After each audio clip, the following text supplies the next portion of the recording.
ಹೇಗಾದರೂ ಮಾಡಿ ಇದನ್ನು ತೆಗಿಸಿ ಅಂತ ನಾನು ಹೇಳಿದಾಗ ತೆಗಿಸುವ ಪ್ರಶ್ನೆ ಇಲ್ಲ ಸರ್. ಅಂದ್ರೆ ಪೂಜನ ಗರ್ಭದಲ್ಲಿದ್ದಂತ ಇದನ್ನ ಭ್ರೂಣವನ್ನು ತೆಗೆಸಬೇಕು ಅಂತ ಅವರ ಫಸ್ಟ್ ರಿಯಾಕ್ಷನ್ ಅದೇ ಫಸ್ಟಿಗೆ ಅದನ್ನು ತೆಗಿಸಿ. ಯಾಕಂದ್ರೆ ನಾನು ಒಂದು ಬಿಜೆಪಿ ಇದರಲ್ಲಿ ಇದು ಮಾಡ್ತಿದ್ದೇನೆ, ಆದ ಕಾರಣ ನನ್ನ ಫ್ಯೂಚರ್ ಇದೆ ಆಗ್ತದೆ. ಅಂದ್ರೆ ಅವರಿಗೆ ಬಿಜೆಪಿ ಮುಖ್ಯ, ರಾಜಕೀಯ ಮುಖ್ಯ, ಆದ್ರೆ ಅವರಿಗೆ ಸಾಮಾಜಿಕವಾದ ಸ್ಟೇಟಸ್ ಮುಖ್ಯ.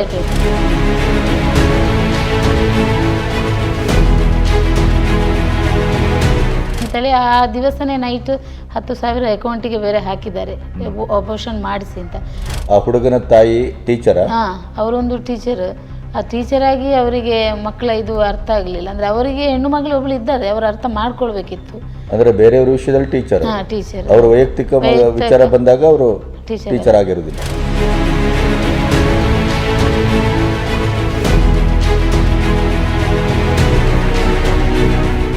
ಹೆಣ್ಣು ಮಕ್ಕಳಿಗೆ ನ್ಯಾಯ ಕೊಡಿಸುವವರು ಬಜರಂಗ ದಳದವರು.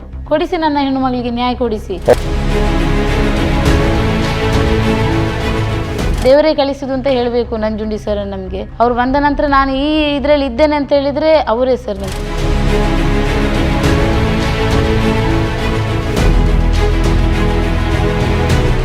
ಅವನು ಅಲ್ಲಿ ಹೇಳಿದಾನಂತೆ, ಹುಡುಗಿ ಅದು ಮಗು ನನ್ನದಲ್ಲ, ಹುಡುಗಿಗೆ ಇನ್ನು 4 ಮಂದಿ ಇದ್ದಾರೆ ಅಂತ ಅವನು ಹೇಳ್ಕೊಂಬ.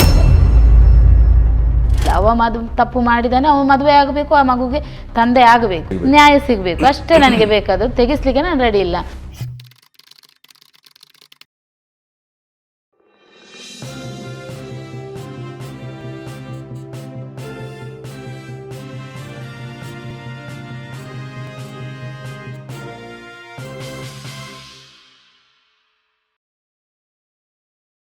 ನಮಸ್ತೆ, ಬಿ ಗಣಪತಿ ಚಾನಲ್ಲಿಗೆ ಸ್ವಾಗತ.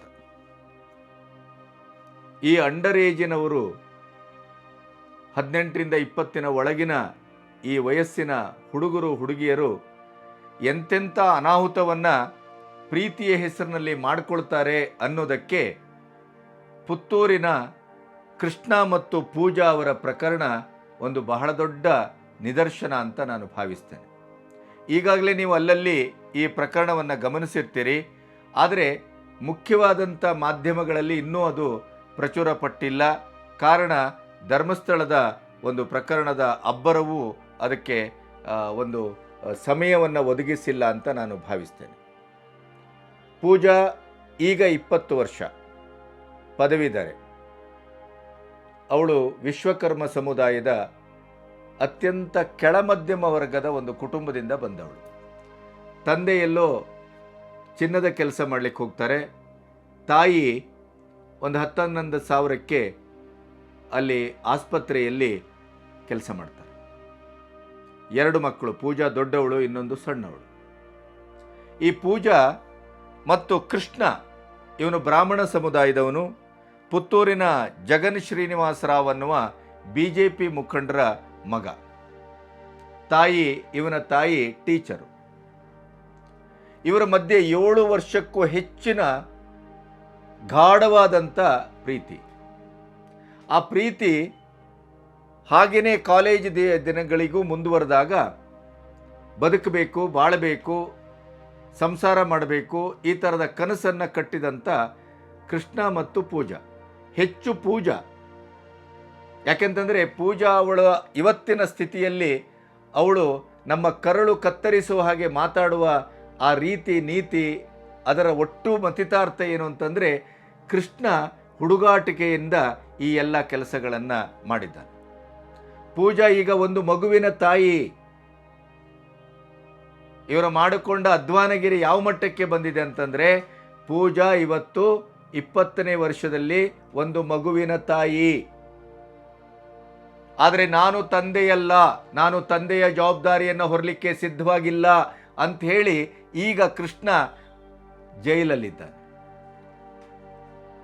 ಮನವೊಲಿಸುವ ಎಲ್ಲ ಪ್ರಯತ್ನಗಳು ಆಯಿತು, ತಂದೆ ತಾಯಿ ಎಷ್ಟು ಬೇಡಿಕೊಂಡ್ರು. ಆದರೆ ಹುಡುಗನ ತಂದೆ ತನ್ನ ರಾಜಕೀಯ ಭವಿಷ್ಯಕ್ಕೆ ತೊಂದರೆ ಆಗತ್ತೆ ಅಥವಾ ಜಾತಿ ಗೀತಿ ಇತ್ಯಾದಿ.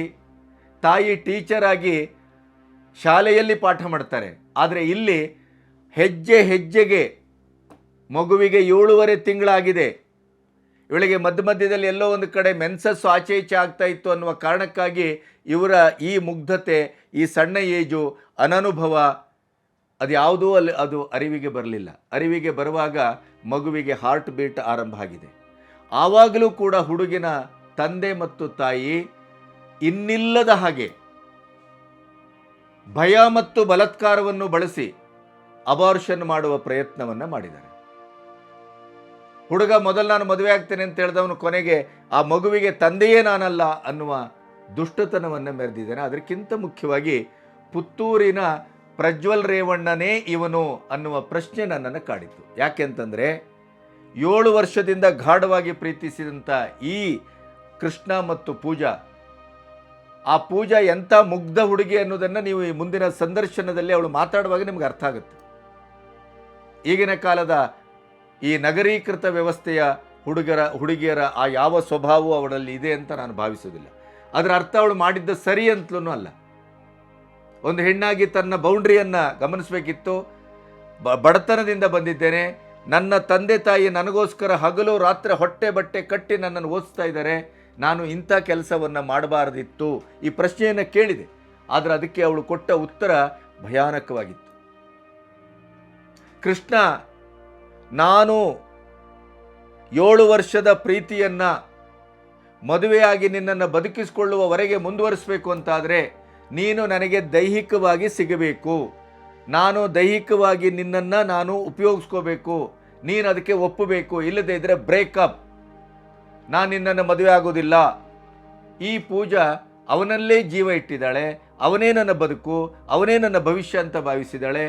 ಆದ್ದರಿಂದ ಇಷ್ಟು ವರ್ಷ ಜತನದಿಂದ ಕಾದ್ಕೊಬಂದಂಥ ಈ ಪ್ರೀತಿ ಬ್ರೇಕಪ್ ಆಗಿಬಿಟ್ರೆ ನಾನು ಬದುಕೋದು ಹೇಗೆ ಅಂಥೇಳಿ ಅವನೇ ನನ್ನ ಗಂಡ, ಅವನೇ ನನ್ನ ಭವಿಷ್ಯ, ಅವನೇ ನನ್ನನ್ನು ಮುಂದೆ ಕೈ ಹಿಡಿಯುವವನು, ಆದ್ದರಿಂದ ಅವನ ಮೇಲೆ ನಂಬಿಕೆ ಇದೆ, ಆದ್ದರಿಂದ ನಾನು ಅವನಿಗೆ ದೇಹವನ್ನು ಹೂವಿನ ಹಾಗೆ ಹಾಸಿದ್ದೇನೆ. ಆದರೆ ಅವನು ಎಂಥ ದುಷ್ಟ ಅಂತಂದರೆ ಅದಕ್ಕೆ ಈ ಶಬ್ದ ಬಳಸಬೇಕೋ ಬಿಡಬೇಕೋ ಗೊತ್ತಾಗೋದಿಲ್ಲ. ಅಥವಾ ಆ ಸಣ್ಣ ವಯಸ್ಸಿನಲ್ಲಿ ಇಂಥ ಯೋಚನೆಗಳು ಬರ್ತದೆಯೇ? ಈ ಸಂದರ್ಶನ ಮತ್ತು ಈ ಘಟನೆ ಇವತ್ತಿನ ಸಮಾಜಕ್ಕೊಂದು ಮಾದರಿ ಪಾಠ. ತಂದೆ ತಾಯಿ ಮಕ್ಕಳನ್ನು ಹೇಗೆ ನೋಡಬೇಕು, ಹೇಗೆ ಪರಿಶೀಲಿಸಬೇಕು. ಯಾಕೆಂತಂದರೆ ಪೂಜಾಳ ತಾಯಿ ನಮಿತಾ ಅವರಿಗೆ ಅವಳು ಬಸರಿ ಅಂತ ಗೊತ್ತಾದದ್ದೇ 7 ತಿಂಗಳ ನಂತರ. ಈ ಘಟನೆಯಲ್ಲಿ ಈ ಹುಡುಗ ಅವಳನ್ನು ಮೆಸ್ಮರೈಸ್ ಮಾಡಿದ್ದಾನೆ, ಅವಳನ್ನು ಬಲಾತ್ಕಾರ ಮಾಡಿದ್ದಾನೆ, ಅವಳನ್ನು ಒತ್ತಾಯ ಮಾಡಿದ್ದಾನೆ. ಅವಳನ್ನು ಮದುವೆ ಆಗಬೇಕು ಅಂತಾದರೆ ನೀನು ನನಗೆ ನಿನ್ನ ದೇಹವನ್ನು ಕೊಡಬೇಕು ಅನ್ನುವಂಥ ಒತ್ತಡವನ್ನು ಹೇರಿದ್ದಷ್ಟೇ ಅಲ್ಲ, ಇನ್ನೂ ನೀಚ ಕೆಲಸ ಅಂತಂದರೆ ಅವರು ದೈಹಿಕವಾಗಿ ಅವರಿಬ್ಬರೂ ಸೇರಿದ್ದನ್ನು ವಿಡಿಯೋ ಮಾಡಿಕೊಂಡು ಆ ವಿಡಿಯೋವನ್ನು ನಾನು ಇದು ಸೋಷಿಯಲ್ ಮೀಡಿಯಾದಲ್ಲಿ ಬಿಡ್ತೇನೆ ಅಂತ ಹೇಳಿ ಬೆದರಿಸಿ ಅವಳನ್ನು ಮೇಲಿಂದ ಮೇಲೆ ದೈಹಿಕವಾಗಿ ಉಪಯೋಗಿಸ್ಕೊಂಡಿದ್ದಾನೆ. ಇದನ್ನು ಪ್ರೀತಿಯ ಹೆಸರಿನಲ್ಲಿ ಪೂಜಾಳ ಮುಗ್ಧತೆಯನ್ನು ಬಳಸ್ಕೊಂಡು ನಾನು ನಿನ್ನನ್ನು ಮದುವೆ ಆಗಬೇಕು ಅಂತಾದರೆ ನೀನು ನನಗೆ ದೈಹಿಕವಾಗಿ ಸಿಗಬೇಕು ಅನ್ನುವಂಥ ಒತ್ತಡವನ್ನು ಹೇರಿ ಬಳಸಿಕೊಂಡಂಥ ಕೃಷ್ಣ ಇವತ್ತು ನಡುದಾರಿಯಲ್ಲಿ ಅವಳನ್ನು ಬಿಟ್ಟು ಇಲ್ಲ ಸಲ್ಲದ ಅವಳ ಕ್ಯಾರೆಕ್ಟರೈಸೇಷನ್ ಮಾಡಿ ಇವತ್ತು ಹೋಗಿ ಜೈಲಲ್ಲಾದರೂ ಕೂತ್ಕೊಳ್ತಾನೆ, ಮದುವೆ ಆಗೋದಿಲ್ಲ ಅಂತ ಹಠ ಮಾಡ್ತಾನೆ ಅಂತಾದರೆ ಇದನ್ನು ಬಲಾತ್ಕಾರ ಅನ್ನಬೇಕೆ, ಅತ್ಯಾಚಾರ ಅನ್ನಬೇಕೆ, ಸ್ವೇಚ್ಛಾಚಾರ ಅನ್ನಬೇಕೆ, ಅಥವಾ ಆ ಮುಗ್ಧ ವಯಸ್ಸಿನಲ್ಲಿ ಯೋಚನೆ ಇಲ್ಲದೇ ಯಾವುದೋ ದೈಹಿಕ ಕಾಮನೆಯನ್ನು ತೀರಿಸ್ಕೊಳ್ಳಿಕ್ಕೆ ಮುಂದಾದಂಥ ಒಂದು ಅವಘಡ ಅನ್ನಬೇಕೆ, ಒಂದು ಅರ್ಥ ಆಗ್ತಾ ಇಲ್ಲ. ಯಾಕೆಂದರೆ ನನಗೂ ಒಂದು ಹೆಣ್ಣುಮಗಳಿದ್ದಾಳೆ. ಹಾಗಾಗಿ ಈ ಒಂದು ಹೆಣ್ಣುಮಗಳ ಘಟನೆ ಇವತ್ತು ಯಾವುದೇ ಒಂದು ತೀರ್ಮಾನಕ್ಕೆ ಬರದೇನೆ ಅತಂತ್ರವಾಗಿದೆ. ಅವಳ ಭವಿಷ್ಯ ಸಂಪೂರ್ಣವಾಗಿ ಅಡ್ಡಗತ್ರೆಯಲ್ಲಿ ಸಿಕ್ಕ ಅಡಕೆ ಅಂತಾಗಿದೆ. ಹಾಗಾಗಿ ಅವಳಿಗೊಂದು ಭವಿಷ್ಯ ಸಿಗಬೇಕು, ಕೃಷ್ಣ ಅವಳನ್ನು ಮದುವೆ ಆಗಬೇಕು. ಆಮೇಲೆ BJP ಮುಖಂಡರು ಮತ್ತು ಟೀಚರ್ ಆದಂಥ ಈ ಹೆತ್ತವರು ಮಕ್ಕಳೇನೋ ತಪ್ಪು ಮಾಡಿದ್ದಾರೆ, ಆದರೆ ಆ ಮಕ್ಕಳನ್ನು ಭವಿಷ್ಯವನ್ನು ರೂಪಿಸಿಕೊಡ್ಬೇಕು ಅನ್ನುವಂಥ ಒಂದು ಔದಾರ್ಯವನ್ನು ತೋರಬೇಕು. ದುರಂತ ಅಂದರೆ ಅವರು ಅದನ್ನು ತೋರ್ತಾ ಇಲ್ಲ. ಅಲ್ಲಿ ಅವರ ಮನೆಯ ಸುತ್ತಮುತ್ತ ಭಯಾನಕ ವಾತಾವರಣ ಕೂಡ ಹುಟ್ಟುಕೊಂಡಿದೆ. ಈ ಎಲ್ಲ ಹಿನ್ನೆಲೆಯಲ್ಲಿ ಈಗ ವಿಶ್ವಕರ್ಮ ಸಮಾಜದ ಮುಖಂಡರಾದಂಥ ನಂಜುಂಡಿ ಅವರ ಪ್ರವೇಶವೂ ಆಗಿದೆ. ಈ ಎಲ್ಲವನ್ನು ಇಟ್ಕೊಂಡು ಈ ಸಂದರ್ಶನವನ್ನು ಮಾಡಿದ್ದೇವೆ. ಆ ಹೆಣ್ಣುಮಗಳಿಗೆ ನ್ಯಾಯ ಸಿಗಬೇಕು. ಮತ್ತು ವಯಸ್ಸಲ್ಲದ ವಯಸ್ಸಲ್ಲಿ ದೈಹಿಕ ಕಾಮನೆಯನ್ನು ನೀವು ತಡೆದುಕೊಳ್ಳದೇ ಇದ್ದರೆ, ನೀವೊಂದು ಭವಿಷ್ಯ ಕಟ್ಟಬೇಕು ಅನ್ನುವಂಥ ಧೀಶಕ್ತಿಯಲ್ಲಿ ನೀವು ಸಂಸ್ಕಾರಯುತವಾಗಿ ಸಾಗದೇ ಇದ್ದರೆ ಮತ್ತು ಮಕ್ಕಳನ್ನು ಹೆತ್ತವರು ಬೇಕಾಬಿಟ್ಟಿ ಬಿಟ್ಟರೆ ಏನಾಗತ್ತೆ ಅನ್ನೋದಕ್ಕೆ ಇದೊಂದು ನಿದರ್ಶನ. ಪೂಜಾ ಕೃಷ್ಣ ಅವರ ಪ್ರೀತಿ, ಪ್ರೇಮ, ಪ್ರಣಯ ಮತ್ತು ಅದರ ಮಧ್ಯೆ ಆದಂಥ ಈ ಅವಘಡಗಳು ಇವೆಲ್ಲವೂ ಇವತ್ತು ಸಮಾಜಕ್ಕೊಂದು ಪಾಠ ಆಗಬೇಕು. ಬನ್ನಿ, ಈ ಹೆಣ್ಣುಮಕ್ಕಳ ಕಣ್ಣೀರ ಕತೆಗೆ ಕಿವಿಗೊಡೋಣ, ಹೃದಯ ಆನಿಸೋಣ. ನಾವೆಲ್ಲರೂ ಇವಳಿಗೆ ಒಂದು ಒಳ್ಳೆಯ ಭವಿಷ್ಯ ಸಿಗಲಿ ಅಂತ ಪ್ರಾರ್ಥಿಸೋಣ, ಮತ್ತೆ ಅವಳೊಟ್ಟಿಗೆ ನಿಲ್ಲೋಣ. ನಮಸ್ತೆ ಮೇಡಮ್. ನಮಸ್ತೆ ಸರ್.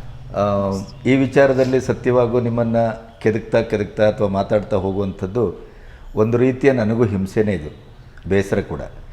ಆದರೂ ಇವತ್ತು ಪೂಜಾಳ ಭವಿಷ್ಯ, ಆ ಮಗುವಿನ ಭವಿಷ್ಯ ಮತ್ತು ಈ ಒಂದು ಏನು ಜಿಣಕಾದಂಥ ಈ ಸಮಸ್ಯೆಗೆ ಒಂದು ಪರಿಹಾರ ಹುಡುಕುವ ದಿಕ್ಕಿನಲ್ಲಿ ಈಗ ನಂಜುಂಡಿಯವರು ಎಂಟ್ರಾಗಿದ್ದಾರೆ. ಮತ್ತು ಇದೊಂದು ಈಗ ಸಮಾಜದ ಮಧ್ಯೆ, ಅದು ಇವತ್ತಿನ ಕಾಲದಲ್ಲಿ ಈ ಥರ ನಡೀತದೆಯೇ ಅನ್ನುವಂಥ ವಿಸ್ಮಯ ಕೂಡ ಹೌದಿದು. ಯಾಕಂದರೆ ಎಲ್ಲ ಮಕ್ಕಳು ಇವತ್ತು ಹುಟ್ಟುವಾಗಲೇ ಮೊಬೈಲ್ ಹಿಡ್ಕೊಂಡು ಹುಟ್ಟುತ್ತಾರೆ, ಅಥವಾ ಬಹಳ ಹುಷಾರಿರ್ತಾರೆ, ನಮಗಿಂತ ಬಹಳ ಜಾಣರಿರ್ತಾರೆ, ಜಾಗ್ರತೆ ಮಾಡ್ತಾರೆ. ಆದರೆ ಪೂಜಾ ಜೀವನದಲ್ಲಿ ಆದದ್ದು ನೋಡಿದ್ರೆ ಇದು ಮುಗ್ಧತೆಯ ಪರಮಾವಧಿ ಇದು. ಸೊ ಆದ್ದರಿಂದ ಇದು ಅವಳಿಗೂ ನ್ಯಾಯ ಸಿಗಬೇಕು. ಅದರ ಜೊತೆಗೆ ಪರ್ಯಾಯವಾಗಿ ಅವಳ ಏಜಿನವರಿಗೆ ಒಂದು ಕಣ್ಣುಬೆಳಕಾಗಬೇಕಿದು. ಹೀಗಾದರೆ ಹೀಗಾಗತ್ತೆ, ಪ್ರೀತಿ ಪ್ರೇಮ ಎಲ್ಲವೂ ಸರಿ, ಪ್ರಣಯದವರೆಗೆ ಹೋಗಬಾರ್ದು, ಅದು ದೇಹದವರೆಗೆ ಹೋಗಬಾರ್ದು, ನಮ್ಮ ಸುರಕ್ಷತೆಯ ಕಕ್ಷೆಯಲ್ಲಿ ನಾವು ಇರಬೇಕು. ಈ ಥರದ ಎಲ್ಲ ವಿಚಾರಗಳು ಸಮಾಜಕ್ಕೆ ಈಗ ನಿಮ್ಮಿಂದ ಮುಟ್ಟುವಂಥ ಒಂದು ಸಂದರ್ಭ ಇದೆ ಅನ್ನೋ ಕಾರಣಕ್ಕಾಗಿ ನಾನು ನಿಮ್ಮನ್ನು ಮಾತಾಡಿಸ್ತಾ ಇದ್ದೇನೆ. ಮುಜುಗರ ಮಾಡಬೇಡಿ. ಯಾವುದೇ ನನ್ನ ಪ್ರಶ್ನೆಗಳು ಕೂಡ ನಿಮ್ಮ ಏನನ್ನೂ ವೈಯಕ್ತಿಕವಾಗಲ್ಲ. ಇದು ಸಮಾಜದ, ಸಂಸಾರದ ಮತ್ತು ಆ ಮಗುವಿನ ಮತ್ತು ಅವಳ ಭವಿಷ್ಯದ ದೃಷ್ಟಿಯಿಂದ ನಾನು ಮಾತಾಡ್ತಾ ಇದ್ದೇನೆ ಅನ್ನೋ ಪ್ರಜ್ಞೆ ನನಗಿದೆ. ಸೊ ನಿಮ್ಮ ಪರಿಚಯ ಸಣ್ಣದಾಗಿ ಹೇಳಿ, ನಿಮ್ಮ ಕುಟುಂಬ, ನಿಮ್ಮ ಮನೆ, ನಿಮ್ಮ ಯಜಮಾನರು, ಅದು ಏನು ಅನ್ನೋದನ್ನು ಹೇಳಿ. ನಾನು ನಮಿತಾ ಅಂತ, ಪೂಜಾ ಅವರ ಆಚಾರ್ಯ ಅವರ ತಾಯಿ. ನಾವು ಇಬ್ಬರು ಮಕ್ಕಳು ನನಗೆ. ಇವಳು ಇನ್ನೊಬ್ಳು ಸಣ್ಣವಳು 1ನೇ ಕ್ಲಾಸ್ ಓದ್ತಿದ್ದಾಳೆ. ಮತ್ತು ಯಜಮಾನರು ಅವರು GL ಆಚಾರ್ಯ ಜ್ಯುವೆಲ್ಲರಿಯಲ್ಲಿ ಕೆಲಸ ಮಾಡೋದು. ನಾನು ಒಂದು ಹಾಸ್ಪಿಟ್ಲಲ್ಲಿ ಹೌಸ್ ಕೀಪಿಂಗ್ ಕೆಲಸ ಮಾಡ್ತಾ ಇದ್ದೇನೆ. ಮಧ್ಯಮ ವರ್ಗ ಅಂತ ಆಯಿತು. ಮಧ್ಯಮ ವರ್ಗ, ಬಾಡಿಗೆ ಮನೆಯಲ್ಲಿ ನಾವು ಜೀವನ ಮಾಡ್ತಿರುವುದು. ಏನು ಅವರಾಗಿ ರಿಚ್ ಏನು. ಎಲ್ಲಿ ಊರು? ಪುತ್ತೂರು ಸರ್, ಪುತ್ತೂರಲ್ಲಿ. ಮಗಳಿಗೊಂದು ನ್ಯಾಯ ಕೊಡಿಸ್ಲಿಕ್ಕೋಸ್ಕರ ಈ ಹಠ ಹಿಡ್ಕೊಂಡು ಕೂತಿದ್ದೇನೆ. ಸರ್, ನಂಜುಂಡಿ ಸರ್ ನಮ್ಮ ಜೊತೆ ಈಗ ದೇವರಾಗಿ ಬಂದು ನ್ಯಾಯಕ್ಕೆ ಇದು ಕೊಡಿಸ್ಲೇಬೇಕು ಅಂತೇಳಿ ನಿಂತಿದ್ದಾರೆ. ಇದರಲ್ಲಿ ಹೋರಾಡ್ತಾ ಇದ್ದೇವೆ. ಈಗ ಮಗಳು ಕಾಲೇಜಿಗೆ ಹೋಗ್ತಾ ಇದ್ದಾಳೆ. ಅಂದರೆ ಇವರದು 7 ವರ್ಷದಿಂದ ಲವ್, ಅಂದರೆ ಹೈಸ್ಕೂಲಲ್ಲೇ ಲವ್ ಆದ ಕಾರಣ. ಅಂದರೆ ನಮಗೆ ಅದು ವಿಷಯ ಗೊತ್ತಿಲ್ಲ. ನಾನು ಕೆಲಸದಲ್ಲಿದ್ದೆ. ಒಂದು ದಿವಸ ಹುಡುಗ ಮತ್ತು ಹುಡುಗಿ ಬಂದು ಅಂದರೆ ಪ್ರೆಗ್ನೆಂಟ್ ಟೆಸ್ಟ್ ಮಾಡಿ, ಅಂದರೆ ಮೆಡಿಕಲಿಂದ ಅವನೇ ತಂದು ಕೊಟ್ಟಿದ್ದಾನೆ ಟೆಸ್ಟ್ ಮಾಡುವಂಥದ್ದನ್ನು. ಅದನ್ನು ತಂದು ಕಿಟ್ ತಂದು ಕೊಟ್ಟು ಇವ್ರು ನೋಡಿ, ನಾನು ಹಾಸ್ಪಿಟ್ಲಲ್ಲಿ ಕೆಲಸ ಮಾಡ್ತಿರುವಾಗ ಬಂದು ತೋರಿಸಿದರು. ಅಂದರೆ ಆವಾಗ ನಾನು ಕೇಳಿದೆ ಎಷ್ಟು ತಿಂಗಳು ಅಂತ. 6 ತಿಂಗಳಾಯಿತು ಆಗದೆ ಅಂತ. ಹುಡುಗ ಹೇಳಿದ, ಇದು ನಮ್ಮ ಮನೆಯವರಿಗೆ ವಿಷಯ ಗೊತ್ತಾಗಬಾರ್ದು, ಗೊತ್ತಾದರೆ ನಾನು ಸುಸೈಡೇ ಮಾಡ್ಕೊಳ್ಬೇಕಷ್ಟೇ ಅಂತ. ನಿಜವಾಗಿ ಪೂಜಾ ಈ ಮಾತನಾಡಬೇಕಾಗಿತ್ತು. ಹೌದು. ಅದರ ಹುಡುಗ ನಾನು ಹೇಳಿದೆ ಆವಾಗಲೇ, ಈ ಮಾತು ಅವಳು ಆಡಬೇಕಾದದ್ದು, ನೀನಲ್ಲ ಅಂತ. ಇಲ್ಲ, ನಮ್ಮನ್ನು ನಾನು ಮಾತಾಡ್ತೇನೆ, ನೀನು ಇದು ಮಾಡಬೇಡ, ನಾನು ನಿನ್ನ ತಂದೆ ತಾಯಿ ಹತ್ರ ಮಾತಾಡ್ತೇನೆ ಅಂತ ಹೇಳುವಾಗ ಅವನು ಅದಕ್ಕೆ ಸೈಲೆಂಟಾಗಿ ಇದ್ದ. ಅಂದರೆ ಅವನಿಗೆ ಹೆದರಿಕೆ ಇದೆ, ಮನೆಯವರು ಏನು ಮಾಡ್ತಾರೆ. ಅವನಿಗೆ ಸ್ಟೇಜು? ಅವನಿಗೆ 21, ಇವಳಿಗೆ 20. 20. ಹಾಗೆ ಸರಿ, ಆ ಟೈಮಲ್ಲಿ ಅವ್ರಿಗೆ ಏನು ಹೇಳಬೇಕು ಅಂತ ಗೊತ್ತಾಗದೆ ಅವನನ್ನು ಕಳಿಸಿದೆ ಮನೆಗೆ. ನೋಡ್ತೇನೆ ಅಂದರೆ ನಾನೊಂದು ಹಾಸ್ಪಿಟ್ಲಲ್ಲಿ ಕೆಲಸ ಮಾಡ್ತಿರೋ ಕಾರಣ ನಮ್ಮ ಊರಲ್ಲೇ ನನಗೆ ಅದನ್ನು ಇದು ಮಾಡೋಕ್ಕಾಗಲ್ಲ ನೋಡಲಿಕ್ಕೆ. ಯಾಕೆಂದರೆ ಎಲ್ಲ ಅಂದರೆ ಪರಿಚಯದವರು, ನಾವಿರುವ ಊರು ಗೊತ್ತಾಗುತ್ತೆ ಎಲ್ಲರಿಗೆ. ಅದಕ್ಕೋಸ್ಕರ ಮಂಗಳೂರಿಗೆ ನಾನು ಟೆಸ್ಟ್ ಮಾಡಿಸ್ಲಿಕ್ಕೆ, ಅಂದರೆ ಇದನ್ನು ಹೌದಾ ಅಲ್ವಾ ಅಂತೇಳಿ ನಮಗೂ ಗೊತ್ತಾಗಬೇಕಲ್ಲ. ಈಗ ಇವ್ರು ಮಾಡಿಕೊಂಡು ಬಂದಿದ್ದಾರೆ, ಏನಿದೆ ಅಂತ ತಿಳ್ಕೊಳ್ಳಿಕ್ಕೋಸ್ಕರ ಅವರ ತಂದೆಗೆ ಅವತ್ತೇ ನೈಟ್ ಕಾಲ್ ಮಾಡಿದ್ದೇನೆ. ಹೀಗೀಗೆ ನಿಮ್ಮ ಮಗ ಹೀಗೆ ಮಾಡಿದ್ದಾನೆ, 7 ವರ್ಷದಿಂದ ಲವ್ ಅಂತ ಇವ್ರದ್ದು ತಂದೆ ಹೇಳಿ. ಅವರ ತಂದೆ ಬಿಜೆಪಿ ಮುಖಂಡ. ಅವರ ತಂದೆಯ ಫಸ್ಟ್ ರಿಯಾಕ್ಷನ್ ಹೇಗಿತ್ತು? ಅವರು ಫಸ್ಟಿಗೆ ರಿಯಾಕ್ಷನ್ ಅಂದರೆ, ನನಗಿದನ್ನು ಹೇಗೆ ಹೇಳಬೇಕು ಅಂತೇಳಿ ನನಗೆ ಆಗ್ತಾ ಇಲ್ಲ, ನನಗೆ ದಿಕ್ಕೇ ತೋಚುತ್ತಾ ಇಲ್ಲ, ನೀವು ಹೇಗಾದರೂ ಮಾಡಿ ಇದನ್ನು ತೆಗಿಸಿ ಅಂತ ನಾನು ಹೇಳಿದಾಗ, ತೆಗಿಸುವ ಪ್ರಶ್ನೆ ಇಲ್ಲ ಸರ್. ಅಂದರೆ ಪೂಜನ ಗರ್ಭದಲ್ಲಿದ್ದಂಥ ಇದನ್ನು ಭ್ರೂಣವನ್ನು ತೆಗೆಸಬೇಕು ಅಂತ ತೆಗಿಸ್ಬೇಕು. ಅವರ ಫಸ್ಟ್ ರಿಯಾಕ್ಷನ್ ರಿಯಾಕ್ಷನ್ ಅದೇ, ಅಂದ್ರೆ ಇದೇನೋ ಆಗೋಗಿದೆ ಮುಂದುವರ್ಸೋಣ ಅಥವಾ ಮದುವೆಗಿದ್ವಿ ಆ ತರದ ಯಾವುದು ಏನಿಲ್ಲ. ಫಸ್ಟಿಗೆ ಅದನ್ನು ತೆಗಿಸಿ, ಯಾಕಂದ್ರೆ ನಾನು ಒಂದು ಬಿಜೆಪಿ ಇದರಲ್ಲಿ ಇದು ಮಾಡ್ತಿದ್ದೇನೆ, ಆದ ಕಾರಣ ನನ್ನ ಫ್ಯೂಚರ್ ಇದೆ ಆಗ್ತದೆ. ಅಂದ್ರೆ ಅವರಿಗೆ ಬಿಜೆಪಿ ಮುಖ್ಯ, ರಾಜಕೀಯ ಮುಖ್ಯ, ಆದ್ರೆ ಅವರಿಗೆ ಸಾಮಾಜಿಕವಾದ ಸ್ಟೇಟಸ್ ಮುಖ್ಯ. ಬಟ್ ಮಕ್ಕಳಿಬ್ರು ಏನೋ ಅನಿವಾರ್ಯವಾಗೋ ಅಚಾನಕ್ಕಾಗೋ ಏನೋ ಮಾಡ್ಕೊಂಡಿದ್ದಾರೆ, ಅದನ್ನೊಂದು ಸರಿದಾರಿಯಲ್ಲಿ ಅದನ್ನ ಗುರಿ ಮುಟ್ಟಿಸ್ಬೇಕು ಅನ್ನುವಂತ ಯಾವುದೇ ಮಾತುಕತೆ ಇರಲಿಲ್ಲ. ತೆಗಿಸಿ ಅಂತೇಳಿ ಆ ದಿವಸನೇ ನೈಟ್ 10,000 ಅಕೌಂಟಿಗೆ ಬೇರೆ ಹಾಕಿದ್ದಾರೆ, ಅಬೋರ್ಷನ್ ಮಾಡಿಸಿ ಅಂತ.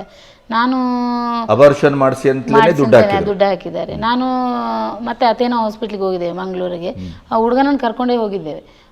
ಅಲ್ಲಿಗೆ ಬಂದಿದ್ದಾನೆ, ಬಂದು ಡಾಕ್ಟ್ರು ಇವಳನ್ನು ಟೆಸ್ಟ್ ಮಾಡಿ ನೋಡುವ ಅಂದರೆ ಮಗುನ ಹಾರ್ಟ್ ಬೀಟ್ ನೋಡುವಾಗಲೇ ಅವರು ಹೇಳಿದರು 7.5 ತಿಂಗಳು ಕಳೆದಿದೆ. ಅದು ನಾನು ಹೇಳಿದೆ ಹೀಗೆ ಹುಡುಗನ ಕಡೆಯವರು ಅಂದರೆ ಮ್ಯಾರೇಜ್ ಆಗಲಿಲ್ಲ ಹೀಗೆಲ್ಲವೂ ಅಂಥೇಳಿ ಅವರು ಅಬೋರ್ಷನ್ ಮಾಡಲಿಕ್ಕೆ ಹೇಳ್ತಿದ್ದಾರೆ. ಆಗೋದಿಲ್ಲಮ್ಮ, ನೀವು ಯಾವ ಇದರಲ್ಲಿ ಹೋದರೂ ಅದು ಕೇಸೇ ಆಗ್ತದೆ, ಮಾಡಿಸ್ಲಿಕ್ಕೆ ಆಗೋದಿಲ್ಲ, ನೀವು ಅವರಿಗೆ ಹೇಳಿ. ಇಲ್ಲಾಂದರೆ ಒಂದು ಹೆಣ್ಣಿನ ಇದರಲ್ಲಿ ನಾನು ಹೇಳೋದಾದರೆ ಇವಳಿಗೆ ಇದಾದರೆ ಅವಳ ಪೂರ್ತಿ ಇದೆಲ್ಲ ಚೇಂಜ್ ಆಗ್ತದೆ.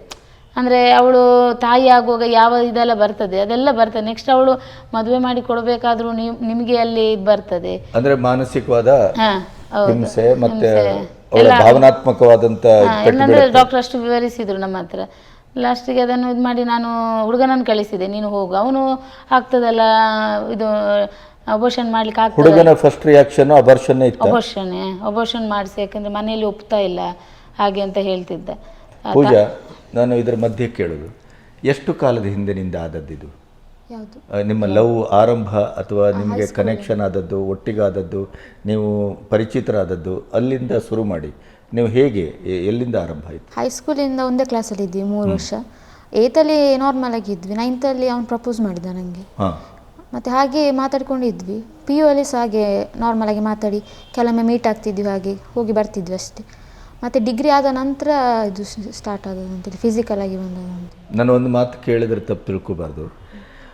ಈಗಿನ ಕಾಲದಲ್ಲಿ ಅಂತಲ್ಲ, ಈ ಪ್ರೀತಿ ಸರಿ, ನಿಮ್ಮ ಇಬ್ಬರು ಒಟ್ಟಾಗಿ ಮದುವೆ ಆಗಬೇಕು, ಬದುಕು ಕಟ್ಟಬೇಕು ಅನ್ನೋದೆಲ್ಲ ಸರಿ, ಆ ಥರದ ಮಾತುಕತೆ ಇತ್ತ? ಅಥವಾ ಆ ಹುಡುಗನಿಗೆ ನಿಮ್ಮ ದೇಹದ ಅಥವಾ ಮೇಟ್ ಆಗುವ ಅಥವಾ ನಿಮ್ಮ ಒಟ್ಟಿಗಾಗುವ ಆ ಥರದ ಆಸಕ್ತಿಯೇ ಜಾಸ್ತಿ ಇತ್ತ? ಏನು ನಿಮಗದರ ಏನು ಅದರ ಅಂದಾಜಾಗಲಿಲ್ವಾ? ಅಂದರೆ ನಾರ್ಮಲ್ ಆಗಿ ಇದ್ದ, ಅಂದರೆ ಬೇಕಾದಾಗ, ಅಂದರೆ ನನಗಿಂತ ಜಾಸ್ತಿ ಅವನೇ ಮೆಸೇಜ್ ಮಾಡ್ತಿದ್ದ, ನಾನು ಕಮ್ಮಿ ಮಾಡ್ತಿದ್ದೆ. ಅವನೇ ಡೈಲಿ ಮೆಸೇಜ್ ಮಾಡಿ ಅವನೇ ಮಾತಾಡ್ತಿದ್ದ. ಹಾಗೆ ನನಗೆ ಹಾಗೇನು ಡೌಟ್ ಬರಲಿಲ್ಲ, ಅಂದರೆ ಅವ್ನು ಫಿಸಿಕಲಾಗಿ ಮಾತ್ರ ಇರಬೇಕಂತೇಳಿ ಬರ್ತಿದ್ದದಂತ ನನಗೆ ಹಾಗೆ ಡೌಟ್ ಬರಲಿಲ್ಲ, ನಾರ್ಮಲ್ ಆಗಿ ಇದ್ದ ಅವನು. ಈಗ ಲಾಸ್ಟಿಗೆ ಇಷ್ಟೆಲ್ಲ ಮಾಡುವಾಗ ಅವನು ಅಷ್ಟು ಮಾಡ್ತಾನಂತ ನಾನು ಥಿಂಕ್ ಮಾಡಲಿಲ್ಲ. ಇತ್ತು ನಿಮಗೆ ಎಲ್ಲೋ ಒಂದು ಕಡೆ ಈ ಫಿಸಿಕಲ್ ಅಂತಂದಾಗ ಒಬ್ಬ ಹೆಣ್ಣುಮಗಳಾಗಿ ನಿಮಗೆ ಅದರ ಬೌಂಡ್ರಿ ನಾ ದಾಟ್ತಾ ಇದ್ದೇನೆ ಅಂತ ಅನಿಸಿಲ್ವಾ? ಅನಿಸಿತು. ಆದರೆ ಅವನು ಹೇಳಿದ ಮದುವೆ ಆಗ್ತಾನೆ, ಆಗೋದಿಲ್ಲದಿದ್ದರೆ ಅಂದರೆ ಫಿಸಿಕಲ್ ಆಗೋದಿಲ್ಲದ್ರೆ ಬ್ರೇಕಪ್ ಆಗ್ತಾನೆ ಅಂತೇಳಿ. ನನಗೆ ಟೆನ್ಷನ್ ಆಯ್ತು. ಒಂದು ಇಷ್ಟು ವರ್ಷ ಒಟ್ಟಿಗಿದ್ದು ಸಡನ್ನೇ ಬ್ರೇಕಪ್ ಅಂತ ಹೇಳಿದರೆ ನನಗೆ ಮತ್ತೆ ಹೆದರಿಕೆ ಆಯ್ತು ಅದಕ್ಕೆ. ಇಷ್ಟ ಆಗುವಾಗ ಅಮ್ಮನ ಹತ್ರ ಒಂದು ಮಾತು ಕೇಳಬೇಕು ಅಂತಿಲ್ಲ. ಬಹುತೇಕವಾಗಿ ಹೆತ್ತ ತಾಯಿಗೆ ಹೆಣ್ಣುಮಕ್ಕಳು ಇಂಥ ವಿಚಾರಗಳಲ್ಲಿ ಒಂದು ತಂದೆಯ ಸಲಿಗೆ ಇದ್ದರೆ ತಂದೆಯ ಹತ್ರ ಹೇಳ್ಕೊಳ್ಳುವ ಸ್ವಭಾವ ಇದೆ ಬಹುತೇಕವಾಗಿ. ತಾಯಿಯಲ್ಲಿ ಭಯ ಇದ್ದರೆ ಕೆಲವರು ತಂದೆಯಲ್ಲಿ ಹೇಳ್ತಾರೆ. ಆದರೆ ಹೆಚ್ಚು ಇಂಥ ವಿಷಯದಲ್ಲಿ ತಾಯಿಯನ್ನು ವಿಶ್ವಾಸಕ್ಕೆ ತಗೊಳ್ತಾರೆ. ನಿಮಗೆ ತಾಯಿಗೆ ಹೇಳಬೇಕು ಅಂತ ಅನಿಸಿಲ್ವಾ? ನನಗೆ ಹೆದರಿಕೆ ಆಯ್ತು. ಅಂದರೆ ಅವರೆಂತ ಹೇಳೋರು ಅಂತೇಳಿ, ಅವ್ರು ಥಿಂಕ್ ಮಾಡಿರ್ಲಿಕ್ಕಿಲ್ಲ ನಾನು ಹೀಗೆ ಮಾಡ್ತಾನೆ ಅಂತೇಳಿ. ಆದರೆ ಆ ಭಯಕ್ಕಿಂತ ನೀವಿಟ್ಟ ಹೆಜ್ಜೆ ಹೆಚ್ಚು ಭಯಾನಕ ಅಲ್ವಾ? ಅದು ಈಗ ಹಾಗೆ ಅನ್ನಿಸ್ತಾ ಇದೆಯಾ ಅಂತ ಕಾಣುತ್ತೆ ನಿಮಗೆ. ಸೊ ಅವನ ಹೆಸರು ಬೇರೆ ಕೃಷ್ಣ. ನಾವು ಕೃಷ್ಣಾಷ್ಟಮಿ ದಿನ ಮಾತಾಡ್ತಾ ಇದ್ದೇವೆ. ಸೊ ನಾನು ಹೇಳ್ತಾ ಇರೋದು, ಈಗ ಈ ತಪ್ಪು ಆಗಿದೆ, ಆದಾಗ ನಿಮಗೆ ಅದರ ಅರಿವಾಗಲಿಲ್ಲ ಈ 7 ತಿಂಗಳಾಗುವಲ್ಲಿವರೆಗೂ? ಅದಕ್ಕಿಂತ ಮುಂಚೆ ನನಗೆ ಗೊತ್ತಾಗಲಿಲ್ಲ. ಅಂದರೆ ಯಾವಾಗ ಗೊತ್ತಾಯಿತು, ನಾನು ಫಸ್ಟಿಗೆ ಇನ್ಫಾರ್ಮ್ ಮಾಡಿದ ಅವನಿಗೆ, ಅಂದರೆ ನನಗೆ ಹೀಗೆ ಮೂವ್ಮೆಂಟ್ ಕಾಣ್ತಾ ಉಂಟು, ಹೊಟ್ಟೆ ದೊಡ್ಡಾಗಿದೆ ಅಂತ ಹೇಳುವಾಗ ಅವನು ಮತ್ತೆ ನನಗೆ ಟೆಸ್ಟ್ ತಂದು ಪ್ರೆಗ್ನೆನ್ಸಿ ಕಿಟ್ ತಂದು ಕೊಟ್ಟ. ಆಗಲೇ ಮಾಡಿ ಆಗಲೇ ಅದೇ ದಿನ ಹೋಗಿ ಹೇಳಿದೆ. ಅದಕ್ಕಿಂತ ಮುಂಚೆ ಗೊತ್ತಾಗಲಿಲ್ಲ ನನಗೆ. ನೀವು ಕೇಳಲಿಲ್ವಾ? ಈಗ ನೀನು ಮದುವೆ ಆಗೋದಿಲ್ಲ, ಅಬಾರ್ಷನ್ ಮಾಡು ಅಂತ ಹೇಳ್ತಾ ಇದ್ದಿ. ಅವತ್ತು ನಾನು ಫಿಸಿಕಲ್ ಒಂದು ಇದನ್ನು ಆಗದೇ ಇದ್ದರೆ ನಾನು ನಿನ್ನನ್ನು ಬ್ರೇಕಪ್ ಮಾಡ್ತೇನೆ ಅಂತ ಹೇಳ್ತಾ ಇದ್ದಿ. ಈಗ ಏನು ಮುಂದೆ ಏನು? ಅವನದೊಂದು ಅಬೋರ್ಷನ್ ಇದ್ದದ್ದು, ಮತ್ತೆ ಮಾತಾಡಲಿಕ್ಕೆ ಅವನು ಸಿಗಲಿಲ್ಲ.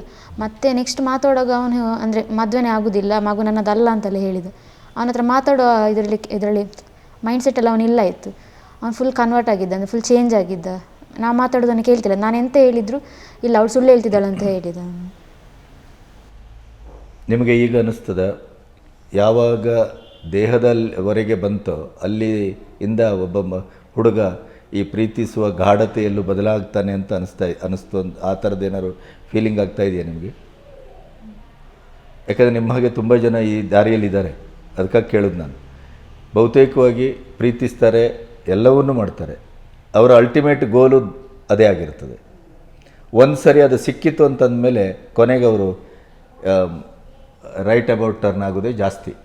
ನಿಮಗೆ ಆ ಥರದ್ದು ಏನಾದ್ರು ಕಾಡ್ತಾ ಇದೆಯಾ ಈಗ?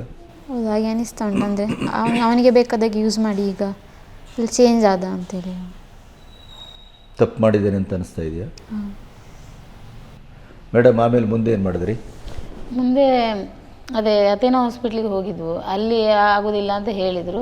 ಲಾಸ್ಟಿಗೆ ಅವ್ರ ತಂದೆ ಕಾಲ್ ಮಾಡಿದೆ, ನೀವು ಬನ್ನಿ ನಿಮ್ಮ ಮಿಸ್ಸಸ್ಸನ್ನು ಕರ್ಕೊಂಡ್ಬನ್ನಿ ಒಟ್ಟಿಗೆ ಮಾತಾಡುವ ಅಂತ. ಹಾಗೆ ಮರುದಿವಸ ನಮ್ಮ ತಾಯಿ ಮನೆ ದೇರ್ಲಕಟ್ಟೆ, ಅಲ್ಲಿಗೆ ಅವರು ಅವ್ರ ಮಿಸ್ಸಸ್ ಮಗಳು ಬಂದಿದ್ದರು, ಮಗನನ್ನು ಕರ್ಕೊಂಬಂದಿಲ್ಲ ಆಯಿತು. ಮಾತಾಡುವಾಗ ಅವ್ರು ಹೇಳಿದ್ರು ನಮಗೆ ಸೆಕೆಂಡ್ ಒಪಿನಿಯನ್ ತೊಗೊಳ್ಬೇಕು, ಅವ್ರು 6 ತಿಂಗಳು ಅಂತ ಹೇಳ್ತಿದ್ದಾರೆ, ಇದು ಹೇಗೆ 7.5 ತಿಂಗಳಾಯಿತು ಅಂತ, ಸೆಕೆಂಡ್ ಒಪಿನಿಯನ್ ತೊಗೊಳ್ಬೇಕು ನಮಗೆ ಅಂತ. ಸರಿ ಅಂತ ಕೇಸ್ ಹೆಗಡೆಗೆ ಹೋದೆವು. ಅಲ್ಲಿ ಡಾಕ್ಟ್ರು ಟೆಸ್ಟ್ ಮಾಡಿ ಎಲ್ಲ ಆಗುವಾಗ ಹೇಳಿದರು ಇಲ್ಲ 7.5 ತಿಂಗಳು ಕಳೆದಿದೆ, 8 ತಿಂಗಳು ಹತ್ತಿರ ಇದೆ, ಇದು ಮಾಡ್ಲಿಕ್ಕೆ ಆಗೋದಿಲ್ಲ, ಅಬೋರ್ಷನ್ ಮಾಡ್ಲಿಕ್ಕೆ ಆಗೋದಿಲ್ಲ. ಇವರ ತಾಯಿ ಒಂದೇ ಅಲ್ಲ, ಇವತ್ತೊಂದು ನಿಂತು ಇವತ್ತು ಅಬೋರ್ಷನ್ ಮಾಡಿಸ. ಮತ್ತು ಡಾಕ್ಟ್ರು ಬೈದರು ಅವರಿಗೆ, ಇಷ್ಟೆಲ್ಲ ಹೇಳ್ತಿದ್ದೇವಮ್ಮ, ನೀವು ಅಬೋರ್ಷನಲ್ಲೇ ಇದ್ದೀರಿ, ಹುಡುಗಿ ಜೀವ ನೋಡಿ, ಹುಡುಗಿ ಅದನ್ನು ಅಬೋರ್ಷನ್ ಮಾಡ್ಲಿಕ್ಕೆ ಹೋದ್ರೆ ಹುಡುಗಿಯ ಜೀವಕ್ಕೆ ಅವರ ಅಂದರೆ ಆ ಹುಡುಗನ ತಾಯಿ ಟೀಚರ? ಹಾಂ, ಅವರೊಂದು ಟೀಚರ್. ಆ ಟೀಚರಾಗಿ ಅವರಿಗೆ ಮಕ್ಕಳ ಇದು ಅರ್ಥ ಆಗಲಿಲ್ಲ. ಅಂದರೆ ಅವರಿಗೆ ಹೆಣ್ಣು ಮಗಳು ಒಬ್ಬಳು ಇದ್ದಾರೆ, ಅವರು ಅರ್ಥ ಮಾಡ್ಕೊಳ್ಬೇಕಿತ್ತು. ಅಂದರೆ ಬೇರೆಯವ್ರ ವಿಷಯದಲ್ಲಿ ಟೀಚರ್, ಟೀಚರ್ ಅವರು ವೈಯಕ್ತಿಕ ವಿಚಾರ ಬಂದಾಗ ಅವರು ಟೀಚರ್ ಆಗಿರುವುದಿಲ್ಲ. ಹಾಗೆ ಮತ್ತೆ ಹೊರಗಡೆ ಬಂದು ಸಹ ಹೇಳಿದ ಹಾಗೆ ನನ್ನ ಮಗನಿಗೆ ಮದುವೆ ಮಾಡಿ ಕೊಡ್ತೇವೆ ಅಂತೇಳಿ ನೀವು ಕನಸಲ್ಲೂ ನೆನೆಸಬೇಡಿ, ಮದುವೆ ಮಾಡಿ ಕೊಡುವುದಿಲ್ಲ. ಅಂದ್ರೆ ಅವರು ಸ್ಪಷ್ಟತೆ ಇತ್ತು, ಅವ್ರು ಅವಾಗಲೇ ಹೇಳಿದ್ದಾರೆ ನಾವು ಮದುವೆ ಅಂತ. ಮಗ ತಪ್ಪು ಮಾಡಿದ್ದಾನೆ ಅನ್ನುವಂತ ಅಥವಾ ಮಗನಿಗೆ ಬೈಯುವಂತ ಅಥವಾ ಯಾಕೆ ಹಿಂಗೆ ಮಾಡ್ಕೊಂಡೆ ಅಂತ ನನ್ನ ಹಸ್ಬೆಂಡ್ ಹೇಳಿದ್ರು, ಗಂಡ ಹೇಳಿದ್ರು ಹುಡುಗನನ್ನು ಕರ್ಕೊಂಡು ಬರಬೇಕಿತ್ತು, ನೀವು ಯಾಕೆ ಹುಡುಗನನ್ನು ಕರ್ಕೊಂಡು ಬರಲಿಲ್ಲ, ಅವನ ಹತ್ರ ಮಾತಾಡಬೇಕಿತ್ತು, ನೀವು ಅವನ ಹತ್ರ ಏನು ಅವರ ತಾಯಿ ಹೇಳಿದ್ದು, ಅವನ ಹತ್ರ ಎಂತ ಮಾತಾಡ್ಲಿಕ್ಕೆ ಉಂಟು, ಅವನ ಹತ್ರ ಎಂತ ಮಾತಾಡ್ಲಿಕ್ಕಿಲ್ಲ, ಅವನಿಗೇನಾದರೂ ನೀವು ಮಾತಾಡ್ಲಿಕ್ಕೆ ಹೋದರೆ ಹುಡುಗಿ ಪ್ರೆಗ್ನೆಂಟ್ ಅಂತ ನೋಡ್ಲಿಕ್ಕಿಲ್ಲ, ಏನ್ ಮಾಡ್ತಾರಂತೆ, ಪ್ರೆಗ್ನೆಂಟ್ ಅಂತ ನೋಡ್ಲಿಕ್ಕಿಲ್ಲ ಅಂತ ಹೇಳಿದ್ದಾರೆ. ಅಂದ್ರೆ ನಾವು ಬೇರೆ ಏನೋ ಯಾವ ದಾರಿಯಲ್ಲಾದ್ರೂ ನಾವು ನೋಡ್ತೇವೆ, ಯಾವ ಇದರಲ್ಲಿ ನಾವು ಹೋಗ್ಲಿಕ್ಕೆ ರೆಡಿ, ಅಂದ್ರೆ ಕಾನೂನಿನ ಆಚೆಯ ವ್ಯವಹಾರವನ್ನು ಸೂಚನೆ ಕೊಟ್ಟರು ನಿಮ್ಗೆ ಕೊಟ್ಟಿದ್ದಾರೆ. ಅದಕ್ಕಿಂತ ಮುಂಚೆ ಸಹ ಹೇಳಿದ್ದಾರೆ. ಅಂದ್ರೆ ಇದು ಈ ಕೇಸ್ ಹೆಗಡೆ ಆದ ನಂತರ ಹೊರಗೆ ಬಂದು ಇವಳ ಎದುರುಗಡೆನೆ ಹೇಳಿದ್ದು, ಬೆಳ್ತಂಗಡಿಯಲ್ಲಿ ಒಬ್ರು ಡಾಕ್ಟರ್ ಇದ್ದಾರೆ, ಅದು ಅವನ ಕೃಷ್ಣನ ಡೆಲಿವರಿ ಅಂದರೆ ಅವರ ತಾಯಿ ಕೃಷ್ಣ ಡೆಲಿವರಿ ಮಾಡಿದ ಡಾಕ್ಟರ್ ಅಂತ, ಇವರ ತಾಯಿಯನ್ನು ಡೆಲಿವರಿ ಮಾಡಿದ ಡಾಕ್ಟರ್. ಅದೇ ಹುಡುಗ ಇವತ್ತು ಈ ತರ ಮಾಡಿದಾನೆ, ಇವಳನ್ನ ಅಬಾರ್ಷನ್ ಮಾಡೋ ಕೆಲಸನ ಅವ್ರು ಮಾಡ್ತಾರೆ. ಅದು ಹೇಗೆ ಮಾಡ್ತಾರೆ, ಇಲ್ಲಿ 2-3 ಡಾಕ್ಟರ್ ಹೇಳಿದ್ರಲ್ಲಿ, 2 ಡಾಕ್ಟರ್ ಹೇಳಿದ್ದಾರೆ ಆಗುದಿಲ್ಲ ಅಂತ. ಅಂದ್ರೆ ಒಳಗಡೆ ಪೀಸ್ ಮಾಡಿ ತೆಗೆಯುವ ವ್ಯವಸ್ಥೆ ಇದೆ, ಅವ್ರು ಮಾಡ್ತಾರೆ ಅಂತ, ಒಳಗಡೆಯಿಂದ ಪೀಸ್ ಮಾಡಿ ತೆಗಿತಾರೆ, ಭ್ರೂಣವನ್ನಲ್ಲೇ ಪೀಸ್ ಮಾಡಿ ತೆಗಿತಾರೆ ಅಂತ ಕೇಸ್ ಹೆಗಡೆಯಲ್ಲಿ ಅವರು ಹೇಳಿದ್ದಾರೆ. ಕೊಲೆ ಮಾಡೋ ಕೆಲಸ ಅವ್ರಿಗೆ ಅಂದ್ರೆ ಮಗು ತೆಗಿಸ್ಬೇಕಿತ್ತು, ಮಗು ಬೇಡ ಅಂತ. ಹಾಗೆ ವಾಪಸ್ ಹೋಗಿ ನಾವು ಮನೆಗೆ ಹೋದೆವು, ಅವರು ಮನೆಗೆ ಹೋದರು. 4 ಗಂಟೆಗೆ ಫೋನ್ ಬಂದಿತ್ತು, ಬೆಳ್ತಂಗಡಿಯಲ್ಲಿ ಅದೇ ಡಾಕ್ಟ್ರ್ ಇದ್ದಾರೆ ಬನ್ನಿ ಅಂತ. ನಾನು ಹೇಳಿದೆ, ಇಷ್ಟು ಬೆಳಿಗ್ಗೆಯಿಂದ ಸಂಜೆ ತನಕ ನಾವು ಕೇಸ್ ಹೆಗಡೆಯಲ್ಲಿ ಇದ್ದೆವು, ಅವಳು ಬೇರೆ ಪ್ರೆಗ್ನೆಂಟ್, ಆಗೋದಿಲ್ಲ ಬರಲಿಕ್ಕೆ, ಅಷ್ಟು ದೂರ ಜರ್ನಿ ಅಲ್ವಾ, ಆಗೋದಿಲ್ಲ ಅಂತ. ಅಲ್ಲ ನೀವು ನಾ ಕಾರ್ ಮಾಡಿ ಕಳಿಸ್ತೇನೆ, ನೀವು ಬನ್ನಿ ಒಮ್ಮೆ ನೋಡುವ ಆಗುದಾರೆ. ಇಲ್ಲಿ ನಾನು ಹೇಳಿದೆ, ನಂಗೆ ಆಗ ಸಿಟ್ಟು ಬಂತವ್ರು. ಆದಮೇಲೆ ಡಾಕ್ಟ್ರ್ ಹೇಳಿದ್ದಾರೆ ಅಲ್ಲ ಆಗೋದಿಲ್ಲ ಅಂತ, ಇನ್ನು ನೀವೇನು ವಾಪಸ್ ಕರೆಯೋದು, ನೀವು ಇಷ್ಟೆಲ್ಲ ಮಾಡುವವರು ನಿಮಗೆ ಮದುವೆ ಮಾಡಿಸ್ಬೋದಲ್ಲ, ನೀವು ತೆಗೆಯೋದ್ರಲ್ಲೇ ಇದ್ದೀರಲ್ಲ, ಮದುವೆ ಮಾಡಿಸ್ಬೋದು ಅಲ್ಲ, ಒಂದು ಆಗೋದಾದ್ರೆ ನೋಡಿ, ನಾವು ಬರುವುದಿಲ್ಲ ಅಂತ ಹೇಳಿದೆ. ಮತ್ತು ಸ್ವಲ್ಪ ಹೊತ್ತಾಗುವಾಗ ಮಗ ಫೋನ್ ಮಾಡಿದ. ಮಗನಿಗೆ ಇಲ್ಲಿ ಬಂದದ್ದು ವಿಷಯ ಗೊತ್ತಿಲ್ಲ, ನಮ್ಮ ಮನೆಗೆ ಬಂದು ಮಾತುಕತೆಗೆ ಬಂದ ವಿಷಯ ಮಗನಿಗೆ ಹೇಳಲಿಲ್ಲ ಅವರು. ಆವಾಗ ಫೋನ್ ಮಾಡಿ ಹೇಳಿದ, ಅಪ್ಪ ಅಮ್ಮ ಕಾಣುವುದಿಲ್ಲ, ನನಗೆ ಇಲ್ಲಿ ಹೆದರಿಕೆ ಆಗ್ತಾ ಉಂಟು, ನಾನು ಸೂಸೈಡ್ ಮಾಡ್ಕೊಳ್ತೇನೆ ಆಂಟಿ ಅಂತೇಳಿ ಅವನು ಸ್ವಿಚ್ ಆಫ್ ಮಾಡಿದ. ನಾವೇನು ಮಾಡಿದೆ, ಪೊಲೀಸಿಗೆ ಆಗಲಿ ಇನ್ಫಾರ್ಮ್. ಅಪ್ಪನೂ ಅಮ್ಮನೂ ಇವನು ಎಲ್ಲರೂ ನಿಮ್ಮನ್ನು ಭಯಗೊಳಿಸಿ. ನಾನು ಅದಕ್ಕೆ ಅವ್ರ ತಂದೆಗೆ ಹೇಳಿದೆ, ನೀವೇನು ವಾಪಸ್ ತಂದೆಗೆ ನಾನು ಫೋನ್ ಮಾಡಿ ಹೇಳಿದೆ, ನಿಮ್ಮ ಮಗ ಹೀಗೆ ಫೋನ್ ಮಾಡಿ ಸುಸೈಡ್ ಮಾಡ್ಕೊಳ್ತೇನೆ ಅಂತ ಹೇಳ್ತಿದ್ದಾನೆ ಅಂತ. ಮತ್ತು ನಾನು ಪೊಲೀಸಿಗೆ ಆಗಲಿ ಇನ್ಫಾರ್ಮೇಷನ್ ಕೊಟ್ಟಿದ್ದೇನೆ, ನಾವು ಅಂದರೆ ಇವನು ಸುಸೈಡ್ ಮಾಡ್ತೇನೆ ಅಂತ ಹೇಳುವಾಗ ಇನ್ಫಾರ್ಮೇಷನ್ ಕೊಟ್ಟಿದ್ದೇನೆ. ಅವರು ಇದರಲ್ಲಿ ನೋಡಿದ್ದಾರೆ ಅವ ಎಲ್ಲಿದ್ದಾನೆ ಅಂತ. ಇದರಲ್ಲಿ ನೋಡುವಾಗ ಅವರು ಹೇಳಿದ, ಅವನು ವಿವೇಕಾನಂದ ಸ್ಕೂಲಲ್ಲೇ ಇದ್ದಾನೆ, ಅವನು ಮೊಬೈಲ್ ಸ್ವಿಚ್ ಆಫ್ ಮಾಡಿದ್ದಾನೆ ಅಷ್ಟೇ, ಅಲ್ಲೇ ಇದ್ದಾನೆ ಅಂತ. ಇವರ ತಂದೆಗೆ ಕಾಲ್ ಮಾಡುವಾಗ ತಂದೆ ನಂತರ ಕೂಗಿ ಹೇಳಿದರು, ಅವನು ಸ್ವಿಚ್ ಆಫ್ ಮಾಡಿದ್ದಾನೆ, ನನಗೆ ಏನು ಮಾಡಬೇಕು ಅಂತ ತೋಚುತ್ತಾ ಇಲ್ಲ ಅಂತ ನನ್ನ ಹತ್ರ ಕೂಗಿದ್ರು. ನಾನಾಗ ಅವ್ರಿಗೆ ಬೈದೆ, ನೀವೇನು ಅಪ್ಪ ಮಗ ನಮ್ಮ ಹತ್ರ ನಾಟಕ ಆಡೋದು ಅಂತ ಕೇಳಿ. ಸುಸೈಡ್ ಮಾಡ್ಕೊಳ್ಬೇಕಾದದ್ದು ನಾವಿಲ್ಲಿ, ನೀವಲ್ಲ, ಅವನೇ ಯಾಕೆ ಸುಸೈಡ್ ಮಾಡ್ಕೊಳ್ಳೋದು ಅಂತೇಳಿ ಬೈದು ನಾನು ಫೋನ್ ಇಟ್ಟು ನಾನು ಸೀದಾ ಸ್ಟೇಷನ್ಗೆ ಬಂದೆ, ಪುತ್ತೂರು ಮಹಿಳಾ ಪೊಲೀಸ್ ಸ್ಟೇಷನ್ಗೆ ಬಂದು ಕಂಪ್ಲೇಂಟ್ ಕೊಟ್ಟೆ. ಅಂದ್ರೆ ಅಲ್ಲಿಯವರೆಗೆ ನೀವು ಯಾವುದೇ ಕಂಪ್ಲೇಂಟ್ ಯಾವ ಕಂಪ್ಲೇಂಟ್ ಏನಾದರೂ ಸಂಧಾನದಲ್ಲಿ ಅಥವಾ ಸರಿ ಆಗ್ಬೋದು ಅಂತೇಳಿ ನಾನು ಕೊಟ್ಟಿಲ್ಲ. ಯಾವಾಗ ಹುಡುಗ ಸುಸೈಡ್ ಮಾಡ್ಕೊಳ್ತಾನೆ ಅಂತೇಳಿ ಆವಾಗ ನಾನು ಇವರು ಅಬಾರ್ಷನ್ಗೆ ಒತ್ತಾಯ ಮಾಡೋದು. ಹೌದು. ಆ ನಂತರ ಒಪ್ಪದೇ ಇದ್ರೆ ಏನೋ ಮಾಡ್ತೇವೆ ಅಂತ ಹೇಳುದು.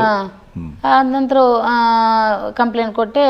ನಾವು ಬಂದ ನಂತರ ಹುಡುಗನನ್ನು ಕರ್ಕೊಂಡ್ಬಂದ್ರು, ಮನೆಯಲ್ಲಿ ಹೋಗಿ ಕೈಗೆ ಬೇಡಿ ಹಾಕಿ ಕರ್ಕೊಂಡ್ಬಂದ್ರು. ಪೊಲೀಸ್ ಸ್ಟೇಷನ್ ಅಲ್ಲಿ ನಿಮ್ಮ ಇದಕ್ಕೆ ಕಂಪ್ಲೇಂಟಿಗೆ ಸರಿಯಾದ ಮಾನ್ಯತೆ ಸಿಕ್ಕಿತಾ ಅಥವಾ ಅವರು ರಾಜಕೀಯದವರು? ಇಲ್ಲ ಇಲ್ಲ, ಹಾಗೆಂದ್ರೆ ನಮ್ಮ ಕುರ್ತದ್ದು ಅಂದ್ರೆ ಪೊಲೀಸರು ಒಬ್ರು ಇದ್ರು, ಅವರು ಮತ್ತೆ ಇದಾಗಿ ಹೋಗಿದ್ದಾರೆ ಬೇರೆ ಕಡೆ. ಆಗ ಅವರ ಹತ್ರ ನಾನು ಮಾತಾಡಿದ್ದೆ. ಅವರು ಹೋಗಿ ಕರ್ಕೊಂಡೆಲ್ಲ ಬಂದು ಅವನನ್ನು ಕೈಗೆ ಬೇಡಿ ಹಾಕಿ ಕರ್ಕೊಂಡ್ಬಂದು ಎಲ್ಲ ವ್ಯವಸ್ಥೆ ಮಾಡಿದ್ದಾರೆ. ಆಗ ಬಂದು ಅವರು ಮತ್ತೆ ಅಲ್ಲಿ ಅಶೋಕ್ ರೈಗೆ ಫೋನ್ ಮಾಡಿದರು, ಯಾರು ಕೃಷ್ಣನ ತಂದೆ ಜಗನ್ನಿವಾಸರಾವ್. ಹೀಗೆ ನನ್ನ ಮಗನನ್ನು ಕರೆತೆ, ನಾವು ಇದು ರಿಜಿಸ್ಟರ್ ಮಾಡಿ ಕೊಡ್ತೇವೆ, ಅವರ ಹತ್ರ ಕೇಸ್ ಹಾಕೋದು ಬೇಡ ಅಂತೇಳಿ. ಮಗನ ಭವಿಷ್ಯದ ಪ್ರಶ್ನೆ. ಅವರು ನಮ್ದು ಇದು MLA ಅಶೋಕ್. ಹಾಗೆ ಪೊಲೀಸ್ ಸ್ಟೇಷನ್ಗೆ ಹೇಳಿ ಬಿಡಿಸಿ ಅಂತ. ಅಂದ್ರೆ ಹೇಳಿ ಅವನನ್ನು ಇದು ಮಾಡಿಸಿ, ಇದು ಕಂಪ್ಲೇಂಟ್ ಇದು ಮಾಡಿಸಿ ಅಂತ, FIR ಹಾಕೋದು ಬೇಡ ಅಂತ. ಹಾಗೆ ಲಾಸ್ಟಿಗೆ ಅವರು ಮುಚ್ಚಳಿಕೆ ಪತ್ರ ನನ್ನ ಹತ್ರ ಹೇಳಿದರು, ಅಶೋಕ್ ರೈ ಅವರು ನೀವು ಇದು ಮಾಡಬೇಡಿ, ಹುಡುಗನ ಭವಿಷ್ಯ ಹಾಳಾಗ್ತದೆ, ಅವ್ರು ಮದುವೆ ಮಾಡಿ ಕೊಡ್ತೇವೆ ಅಂತ ಹೇಳ್ತಿದ್ದಾರಲ್ಲ, ನೀವು FIR ಮಾಡಬೇಡಿ ಅಂದಾಗೆ ಮುಚ್ಚಳಿಕೆ ಪತ್ರ ಬರೆದು ಕೊಟ್ರು. ಅಲ್ಲಿ ಎಲ್ಲ ಬರೆದು ಕೊಟ್ಟರು, ಇದೆ ಮುಚ್ಚಳಿಕೆ ಪತ್ರ ಬರೆದು ಕೊಟ್ಟರು. ಅಂದ್ರೆ ಹುಡುಗನಿಗೆ 21 ವರ್ಷ ಆದ ನಂತರ ಮದುವೆ ಮಾಡಿ ಕೊಡ್ತೇವೆ, ಅದಕ್ಕಿಂತ ಮುಂಚೆ ಅವಳ ಡೆಲಿವರಿಗಾಗ್ಲಿ ಎಲ್ಲದಕ್ಕೂ ಹುಡುಗನ ಹೆಸರು ಕೊಡ್ತೇವೆ ಅಂತೇಳಿ ಎಲ್ಲ ಬರೆದು ಕೊಟ್ಟಿದ್ದಾರೆ ಅವರು. ಹಾಗೆ ಸರಿ ಅಂತ ತಂದೆ ತಾಯಿ ಸಿಗ್ನೇಚರ್ ಹಾಕಿದ್ದಾರೆ ಅದಕ್ಕೆ. ತಾಯಿ ಬರಲಿಲ್ಲ, ತಂದೆ ಮಾತ್ರ ಹಾಕಿದ್ದಾರೆ. ಹಾಗೆ ಅಲ್ಲಿ ಬರೆದು ಕೊಟ್ಟು ಹಾಗೆ ನಾವೇನು ಮಾಡಿದೆವು, 21 ವರ್ಷ ಆಗಂದ್ರೆ 1.5 ತಿಂಗಳು ನಾವು ಅಲ್ಲಿ ಯಾರಿಗೂ ಹೇಳಲಿಲ್ಲ. ನಾನು ಯಾವ ಇದಕ್ಕೂ ಹೇಳೋದು 1.5 ತಿಂಗಳು ನಾವು ವೆಯ್ಟ್ ಮಾಡಿದ್ದೇವೆ ಅವನಿಗೆ 21 ವರ್ಷ ಆಗಲಿ ಅಂತ. ಅವರು ಫೋನ್ ಮಾಡಿ ಮಾತಾಡ್ತಾ ಇದ್ರು, ಒಳ್ಳೆಯದಲ್ಲಿ ಹುಡುಗಿನ ಚೆನ್ನಾಗಿ ನೋಡ್ಕೊಳ್ಳಿ. ಅದರ ನಡುವಲ್ಲಿ ಸಹ ಫೋನ್ ಮಾಡ್ತಾ ಇದ್ರು, ಹಾಸ್ಪಿಟ್ಲಿಗೆ ನೀವೇನಾದರೂ ಬರ್ತೀರಾ ವಾಪಸ್, ಅದನ್ನು ಕೇಳ್ತಾ ಇದ್ರು, ಅಬಾರ್ಷನ್ ಮಾಡಲಿಕ್ಕೆ ವಾಪಸ್ ಬರುವ ಇದು ನೋಡಿ. ನಾನು ಹೇಳಿದೆ, ಅವತ್ತೇ ಹೇಳಿದ್ದೇವೆ ಅಲ್ಲ ಅಂತ. ಅದಾದ ನಂತರ ಸಹ ಕಂಪ್ಲೇಂಟ್ ಆದ ನಂತರ ಸಹ ಕೇಳ್ತಾ ಇದ್ರು, ಅಬಾರ್ಷನ್ ಮಾಡಿಸ್ಲಿಕ್ಕೆ ಅಲ್ಲಿ ಬರ್ಬೋದಾ? ನಾನು ಬರೋದಿಲ್ಲ, ನಾನು ಹೇಳಿದ್ದೇನಲ್ವ ಅಂತ ಹಾಗೆ ಹೇಳ್ಕೊಂಬಂದೆ. ಮತ್ತು ಹಾಗೆ ಚೆನ್ನಾಗಿದ್ದಾಳೆ ಹಾಗೆ ಹೀಗೆ ಅಂತ ಕೇಳ್ತಾ ಇದ್ರು. ಮತ್ತು ರಿಜಿಸ್ಟ್ರ್ ಮಾಡುವ, ಮಂಗಳೂರಲ್ಲಿ ಮಾಡುವ, ಪುತ್ತೂರಲ್ಲಿ ಮಾಡಿದರೆ ಎಲ್ಲ ಇದು ಮಾಡ್ತಾರೆ. ಮತ್ತು ಡೆಲಿವರಿ ನೀವು ಮಂಗಳೂರಲ್ಲೇ ಮಾಡಿಸಿ, ಕೇಸಗಡೆಯಲ್ಲಿ. ಪುತ್ತೂರಲ್ಲಿ ಮಾಡಿದ್ರೆ ಮೀಡಿಯಾದವರೆಲ್ಲ ಬರ್ತಾರೆ, ನಮ್ಮ ಮಾನ ಮರ್ಯಾದೆ ಹೋಗ್ತದೆ. ಆಗಲೂ ನನಗೆ ಅರ್ಥ ಆಗಲಿಲ್ಲ, ಇವ್ರು ಯಾಕೆ ಹೀಗೆ ಹೇಳ್ತಾ ಇದ್ದಾರೆ ಅಂತ. ಸರಿ, ನೀವು ಅವರು ಹೇಳಿದಾಗೆ ನಾವು ಕೇಳ್ಕೊಂಬಂದೆ, ಕೇಸಗಡೆಯಲ್ಲೇ ತೋರಿಸಿದೆವು. ಲಾಸ್ಟಿಗೆ ಒಂದು ಹುಡುಗ ಅಂದರೆ ಪುತ್ತೂರಲ್ಲೇ ದೇವಸ್ಥಾನದಲ್ಲೆಲ್ಲ, ಅಂದರೆ ಅವ್ರ ತಂದೆ ದೇವಸ್ಥಾನದ ವಾಸ್ತು ನೋಡುವವರು, ಆ ದೇವಸ್ಥಾನದಲ್ಲೇ ಇದು ಮಾಡ್ತಾರೆ ಅವರು, ಕೆಲಸ ಮಾಡುವವರು. ಕೃಷ್ಣನ್ ತಂದೆ ವಾಸ್ತುಶಿಲ್ಪಿ ಅವರು. ಹಾಗೆ ಸರಿ, ಅವನು ಅಲ್ಲಿ ಹೇಳಿದಾನಂತೆ, ಹುಡುಗಿ ಅದು ಮಗು ನನ್ನದಲ್ಲ, ಹುಡುಗಿಗೆ ಇನ್ನು 4 ಮಂದಿ ಇದ್ದಾರೆ ಅಂತ ಅವನು ಹೇಳ್ಕೊಂಬಂದ. ಆಗ ನಾನು ಅವ್ರ ತಂದೆಗೆ ಫೋನ್ ಮಾಡಿ ಕೇಳಿದೆ, ನಿಮ್ಮ ಮಗ ಹೀಗೆ ಹೇಳಿದ್ದಾನೆ, ಅದು ಮಗು ನನ್ನದಲ್ಲ, ಅವಳಿಗೆ 4 ಮಂದಿ ಇದ್ದಾರೆ ಅಂತ. ಅಲ್ಲ, ಅದು ನನಗೆ ವಿಷಯ ಗೊತ್ತಿಲ್ಲ ನಂಗೆ ಅಂತ ಕೇಳಿ ನಿಮ್ಮ ಮಗನ ಹತ್ರ ಅಂತ ಹೇಳಿದೆ. ಯಾಕೆ ಅವನಾಗೆ ಹೇಳೋದು, ಎಲ್ಲರ ಹತ್ರ ಹೇಳ್ಕೊಂಬರೋದು ಅಂತೇಳಿ. ಆ ನಂತರ ನಾನು ಮಂಗಳೂರಲ್ಲಿ ಅಂದರೆ ನನ್ನ ತಂಗಿ ಒಬ್ಬರು ಬಜರಂಗ ದಳ ಇದರಲ್ಲಿ ಇದ್ದಾಳೆ. ಹಾಗೆ ಅವಳು ಹೇಳಿದ್ರು, ಶರಣ್ ಪಂಪಲ್ ಹತ್ರ ಒಮ್ಮೆ ಮಾತಾಡುವ, ಅವರ ಅಣ್ಣ ಏನಾದರೂ ಮಾಡುವರು ಅಂತೇಳಿ ಶರಣ್ ಪಂಪಲ್ ಹತ್ರ ಹೋದವು ಮಂಗಳೂರಲ್ಲಿ. ಅಲ್ಲಿ ಹೋಗುವಾಗ ಶರಣ್ ಪಂಪಲ್ ಬರಲಿಲ್ಲ, ಅವರೇನೋ ಕೇಸಲ್ಲಿದ್ರಲ್ಲ, ಗಡಿಪಾರೇನೋ ಅವರಿಗೆ ಇದಾಗಿತ್ತು. ಹಾಗೆ ಅವರು ಫೋನಲ್ಲಿ ಬರ್ತೇವೆ ಅಂತೇಳಿ ಪಂಪಲಲ್ಲಿ ಒಬ್ಬರು ವಿದ್ಯಶ್ರೀ ಅಂತ ಅವರ ಮನೆಯಲ್ಲಿ, ವಿಜಯಶ್ರೀ ಅವರ ಮನೆಯಲ್ಲಿ ನಮ್ಮನ್ನು ಮಾತುಕತೆ ಮಾಡಿಸಿದರು. ಅವ್ರು ಬರಲಿಲ್ಲ, ಫೋನಲ್ಲಿ ಅವರು ಜಗನ್ನಿವಾಸರಾವ್ ಇವ್ರಿಗೆ ಕಾಲ್ ಮಾಡಿದ್ದಾರೆ ಆಲ್ರೆಡಿ. ಮಾಡಿದಾಗ ಅವ್ರು ಹೇಳಿದ್ರಂತೆ, ಅಬೋರ್ಷನ್ ಮಾಡಿದರೆ ನಾವು ಮದುವೆ ಮಾಡಿಸ್ತೇವೆ, ಮಗು ಅಡ್ಡ ಬರ್ತಾ ಉಂಟು ನಮ್ಮ ಇದಕ್ಕೆ. ಶರಣ ಪಂಪಲ್ಲಿ ಏನು ಹೇಳಿದರು? ಶರಣ್ ಪಂಪಲ್ಲಿ ಅದೇ ಅವರ ಮದುವೆ ಮಾಡಿಸೋದ್ರ ಬಗ್ಗೆ ಆಸಕ್ತಿ ಅಥವಾ ಅವ್ರ ಬಾಯಲ್ಲೂ ಇದೆ ಬಂತು? ಇದೆ, ಅಬೋರ್ಷನ್ ಮಾಡಿಸುವ ಇದೆ ಅವರು ಹೇಳಿದ್ರು. ಅವರು ನಮಗೆ ಬಾಯಿ ಬಿಟ್ಟರೆ ಹೇಳಿಲ್ಲ, ಅಲ್ಲಿ ಹುಡುಗನ ಮಾತು ಕೇಳಿ, ಅಂದ್ರೆ ಹುಡುಗನ ತಂದೆ ಅವರ ಹತ್ರ ಹೇಳಿದಾರಂತೆ. ಅವ್ರು ಈಗೇನೆ ಹೇಳ್ತಿದ್ದಾರೆ, ನೀವು ಅಬೋರ್ಷನ್ ಮಾಡಿಸುವ ಇದಿದ್ರೆ ಇದು ಮಾಡಿಸ್ಲಿ ಅಂತ. ಅವ್ರು ಹಾಗೆ ಕೇಳಿದ್ದಾರೆ, ಅಂದರೆ ಅಬೋರ್ಷನ್ ಮಾಡಿಸ್ಬೇಕಂತ ಅವ್ರು ಮದುವೆ ಮಾಡಿ ಕೊಡ್ತಾರೆ ಅಂತ. ನಾವು ಅದಕ್ಕೆ ಒಪ್ಪಲಿಲ್ಲ. ನಾವು ಅವ್ರ ಹತ್ರ ವಿಜಯಕ್ಕ ಮತ್ತೆ ಅವ್ರಿಗೆ ಫೋನ್ ಮಾಡಿ ಹೇಳಿದ್ರು, ಯಾರ ಹತ್ರ ಅಂದರೆ ಅವರು ಹೇಳೋ ಪ್ರಕಾರ ನಮಗೆ ಹುಡುಗಿ ಕಡೆಯವರು ಬೇಕು, ಹುಡುಗನ ಕಡೆಯವರು ಬೇಕು, ಶರಣ್ ಪಂಪಲ್ಲಿ ಹೇಳಿದ ಕಾರಣ ನಾವು ಅವರನ್ನು ಬಿಡ್ಲಿಕ್ಕೆ ರೆಡಿ ಇಲ್ಲ, ಇವರನ್ನು ಬಿಡ್ಲಿಕ್ಕೆ ರೆಡಿ ಇಲ್ಲ. ಶರಣ ಪಂಪೆಯಲ್ಲೂ ಸಂಧಾನದ ಸೂತ್ರ ಏನು ಹಾಗಾದ್ರೆ? ಏನು ಹೇಳಿದ್ರು ನೀವು ಹತ್ರ?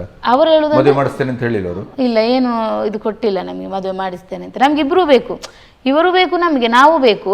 ಅಂದ್ರೆ ತಂಗಿ ಅವಳು ಹೊಟ್ಟೆಲಿರುವ ಮಗು, ಅದೇ ಅದನ್ನ ತೆಗಿಸಿ ಅಂತ ಅವ್ರು ತೆಗಿಸಿದ್ರೆ, ಅಂದ್ರೆ ಇಬ್ರು ಬೇಕು. ಅವ್ರದ್ದು ಇದು ಬಜರಂಗ ದಳದ ಶರಣ ಪಂಪೆಲ್ಲ ಇದು ಅದೇ ಇದ್ದದ್ದು, ಅವರು ತೆಗಿಸ್ಲಿ ಅಂತ ಅದೇ ಇದ್ದದ್ದು. ಅದಕ್ಕೆ ನಾವು ಆಗ ಅವರು ವಿಜಯಕ್ಕ ಅವ್ರು ಹೇಳಿದ್ರು, ಹುಡುಗಿಯ ತಾಯಿ ಎಲ್ಲಿಯೂ ನಿಮಗೆ ಒಂದು ಮಾನವೀಯತೆಯ ಅಥವಾ ಹುಡುಗ ಹುಡುಗಿ ಮುಗ್ಧವಾಗಿ ಲವ್ ಮಾಡಿದ್ದಾರೆ, ಏನೋ ತಪ್ಪಾಗಿದೆ, ಆ ತಪ್ಪಿನ ಪರಿಣಾಮ ಅವಳು ಅನುಭವಿಸ್ತಾ ಇದ್ದಾಳೆ, ಅದರಿಂದ ಅದಕ್ಕಿರುವ ಪರಿಹಾರ ಮದುವೆ ಮಾಡಿಸ್ಬೇಕು, ಅದಿಲ್ಲ. ಇಲ್ಲ ಯಾರಲ್ಲೂ ಬಂದಿಲ್ಲ. ಹಾಗೆ ಜಾತಿ ಗೀತಿ ಏನಾದ್ರು ಬಂತ ಇದ್ರ ಮಧ್ಯೆ? ಜಾತಿ ಈಗ ಸದ್ಯಕ್ಕೆ ಬರ್ಲಿಲ್ಲ ಯಾರು ಸಹ. ಮತ್ತೆ ಅಂದ್ರೆ ಸ್ವಲ್ಪ ಇದರಲ್ಲಿ ಎಲ್ಲ ಆದ ನಂತರ ಬಂದಿದ್ದಾರೆ.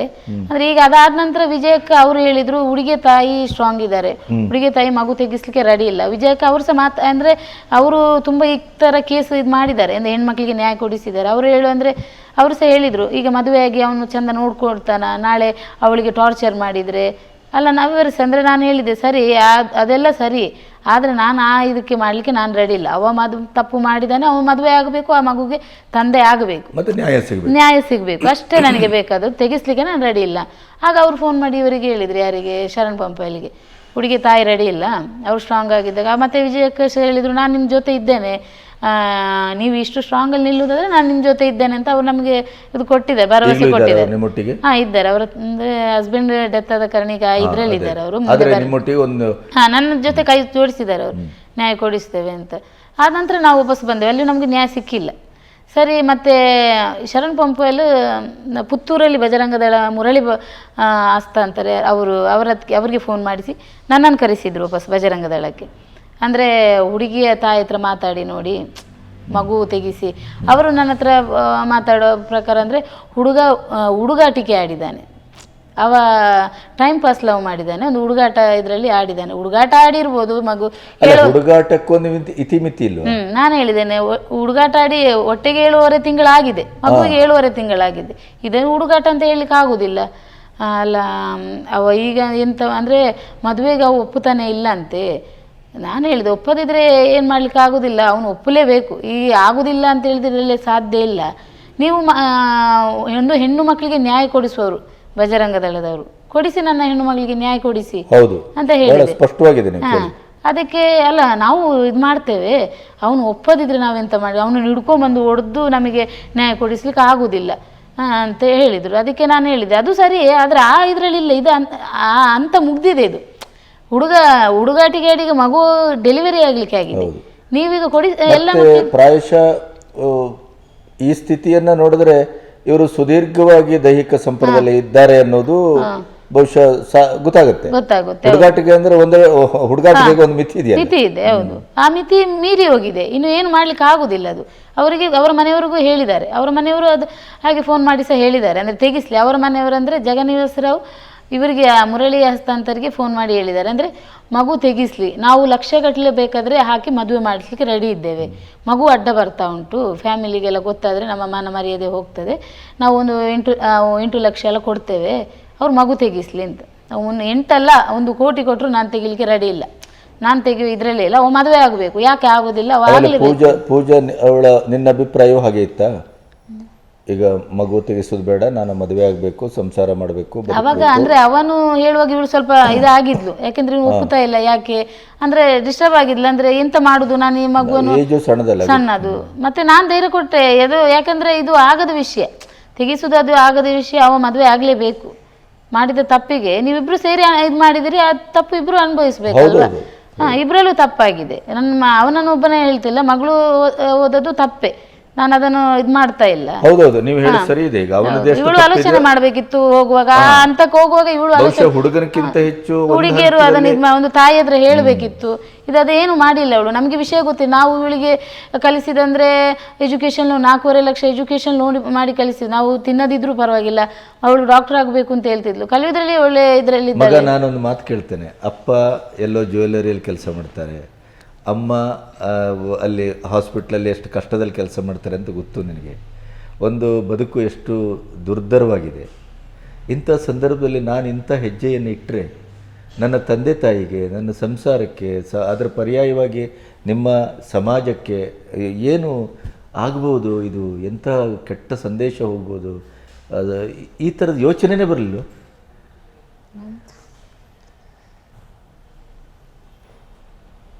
ಯಾಕಂದರೆ ನಿಮ್ಮಂಥ ಹೆಣ್ಮಕ್ಳು ಆ ಥರದ ಯೋಚನೆ ಮಾಡದೇ ಈ ಥರದ ಹೆಜ್ಜೆ ಇಡ್ತೀರಿ ಅಂತಾದರೆ ಈಗ ಬಂದ ಪರಿಸ್ಥಿತಿಯನ್ನು ಎದುರಿಸೋದು ಎಷ್ಟು ಕಷ್ಟ. ಆ ಹುಡುಗ ನಿಮಗೆ ಇನ್ನು ಬೇರೆ ಬೇರೆ ಸಂಪರ್ಕ ಇದೆ, ನನ್ನ ಮಗು ಅಲ್ಲ ಅಂತಾನೆ. ಅದಕ್ಕೆ ಆವಾಗ ಆ ಮಾತು ಕೇಳಿದಾಗ ಏನು ಅನ್ನಿಸ್ತು? ಬೇಜಾರು ಆಯ್ತು. ಅಷ್ಟು ನಂಬಿದ್ದೆ ನಾನು ಹಾಗೆ ಹೇಳ್ತಾನಂತ ನಾನು ಥಿಂಕ್ ಮಾಡಲಿಲ್ಲ. ಆಯಿತು. ಪ್ರೀತಿಸೋರ್ಗೆ ಏನು ಹೇಳ್ತೀರಿ? ಪ್ರೀತಿಸಿ ಒಂದು ಲಿಮಿಟಲ್ಲಿ ಇರಲಿ, ಲಿಮಿಟ್ ಮೀರಿ ಹೋಗಬಾರ್ದು. ಆಮೇಲೆ ಅಮ್ಮ ಹೇಳಿ. ಅಂದರೆ ಆ ಥರ ಹೇಳಿದ ನಂತರ ಅವರು ನಾನು ಅಲ್ಲಿ ಒಪ್ಕೊಳ್ಳಿಲ್ಲ, ಆಗುವುದೇ ಇಲ್ಲ ಅಂತ ಹೇಳಿದೆ. ಲಾಸ್ಟಿಗೆ ಸರಿ ನಾವು ಅವರನ್ನು ಒಪ್ಪಿಸಲಿಕ್ಕೆ ಮನವ ಪರಿವರ್ತನೆ ಮಾಡಲಿಕ್ಕೆ ಟ್ರೈ ಮಾಡ್ತೇವೆ ಅಂತ ಆಯಿತು. ಸರಿ ಅವ್ರ ಹತ್ರ ಮಾತಾಡಿ ಅಂತ. ನೆಕ್ಸ್ಟ್ ಜೂನ್ 23ಕ್ಕೆ ಅವನಿಗೆ 21 ವರ್ಷ ಆಗ್ತದೆ. 22ನೇ ತಾರೀಕಿಗೆ ಆದಿತ್ಯವಾರ ನಮ್ಮ ಮನೆಯಲ್ಲಿ ಅವರಲ್ಲೇ ಧರಿತ್ರಿ ಅಂದರೆ ಬಜರಂಗ ದಳದ ಆಫೀಸಲ್ಲಿ ಒಂದು ನಮಗೆ ಅಂದರೆ ಅವರ ತಂದೆ ಹೇಳಿದರು ಹುಡುಗ ಹುಡುಗಿ ಮಾತಾಡಲಿ ಫಸ್ಟು ಕೂತು, ಯಾಕಂದರೆ ನಾಲ್ದು ಮದುವೆ ಆಗುವವರು ಅವರು ಸಂಸಾರ ಮಾಡುವವರು, ಅವರೊಮ್ಮೆ ಮಾತಾಡಿಕೊಳ್ಳಿ. ನಾನು ಹೇಳಿದೆ ಮಾತಾಡಲಿಕ್ಕೆ ಏನು ಉಳಿದಿಲ್ಲ ಇಲ್ಲಿ, ಮಾತಾಡಲಿಕ್ಕೆ ಏನು ಉಳಿದಿಲ್ಲ, ಎಲ್ಲ ಮಾಡಿ ಆಗಿದೆ, ಏನು ಮಾತಾಡಲಿಕ್ಕೆ ಇಲ್ಲ ಇಲ್ಲಿ, ನೀವು ರಿಜಿಸ್ಟರ್ ಅಲ್ಲ 23ಕ್ಕೆ ನಾವು ಮಾತಾಡುವ. 23 ನಂತರ ಯಾವ ಮಾತುಕತೆ ನನಗೆ ಆಡಲಿಕ್ಕಿಲ್ಲ. 23ಕ್ಕೆ ನೀವು ಅವನಿಗೆ 21 ವರ್ಷ ಆಗ್ತದೆ ಅಂತೇಳಿ ರಿಜಿಸ್ಟರ್ ಮಾಡುವ ಇದು ಹೇಳಿದ್ದೀರಿ, ಅದರ ನಂತರ ಯಾವ ಮಾತುಕತೆ, ಅದಕ್ಕಿಂತ ಮುಂಚೆ ಮಾತಾಡೋದಾದರೆ ಮಾತಾಡಿ. ಹಾಗೆ ಅಲ್ಲಿ ಹೇಳುವಾಗ ಮುರಳಿ ಹಸ್ತಾಂತರ ಹೇಳಿದರು, ನನ್ನ ತಾಯಿನೂ ಕಾಸರಗೋಡಿಗೆ ಕರ್ಕೊಂಡು ಹೋಗ್ಲಿಕ್ಕೆ ಉಂಟು, ನನಗೆ ಬರಲಿಕ್ಕೆ ಆಗೋದಿಲ್ಲ.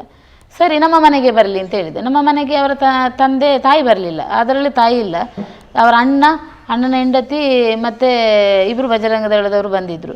ಎಲ್ಲ ಬಂದು ಮಾತಾಡಿದರು. ಅವರು ಫಸ್ಟಿಂದನೇ ಕೇಳಿದರು 7 ವರ್ಷದಲ್ಲ ಅವು ಅದು ಹೇಗೆ ಅಂತ. ನಾನು ಹೇಳಿದೆ ಸ್ಟಾರ್ಟಿಂಗಲ್ಲೆಲ್ಲ ವಿವರಿಸಿದಾಳೆ ಅವಳು, ಅದು ಹೀಗೆ ನಿಮಗೆ ಹೇಗೆ ಡೌಟ್ ಬಂತು ಅಂತ. ಅಲ್ಲ ಕೇಳುದಂತ ಇನ್ನೆಂತ ಕೇಳೋದು ಅಂತ. ಎಲ್ಲ ಆಯ್ತಲ್ಲ, ಇನ್ನು ರಿಜಿಸ್ಟ್ರ್ ನಾಳೆ ಒಂದೇ ದಿವಸ ಇರೋದು, ರಿಜಿಸ್ಟ್ರಿಗೆ ಇರೋದು ಅಂತ. ಸರಿ ಆಯಿತು. ಹುಡುಗ ಬಂದು ಹೇಳಿದ ನಂದು ಮಗು ಅಲ್ಲ, ನಾನು ಇನ್ನು 4 ಮಂದಿ ಇದ್ದಾರೆ ಅಂತ ಹೇಳಲಿಕ್ಕೂ ನಾನು ಹೇಳ್ಕೊಂಡು ಬರ್ತೇನೆ ಅಂತ.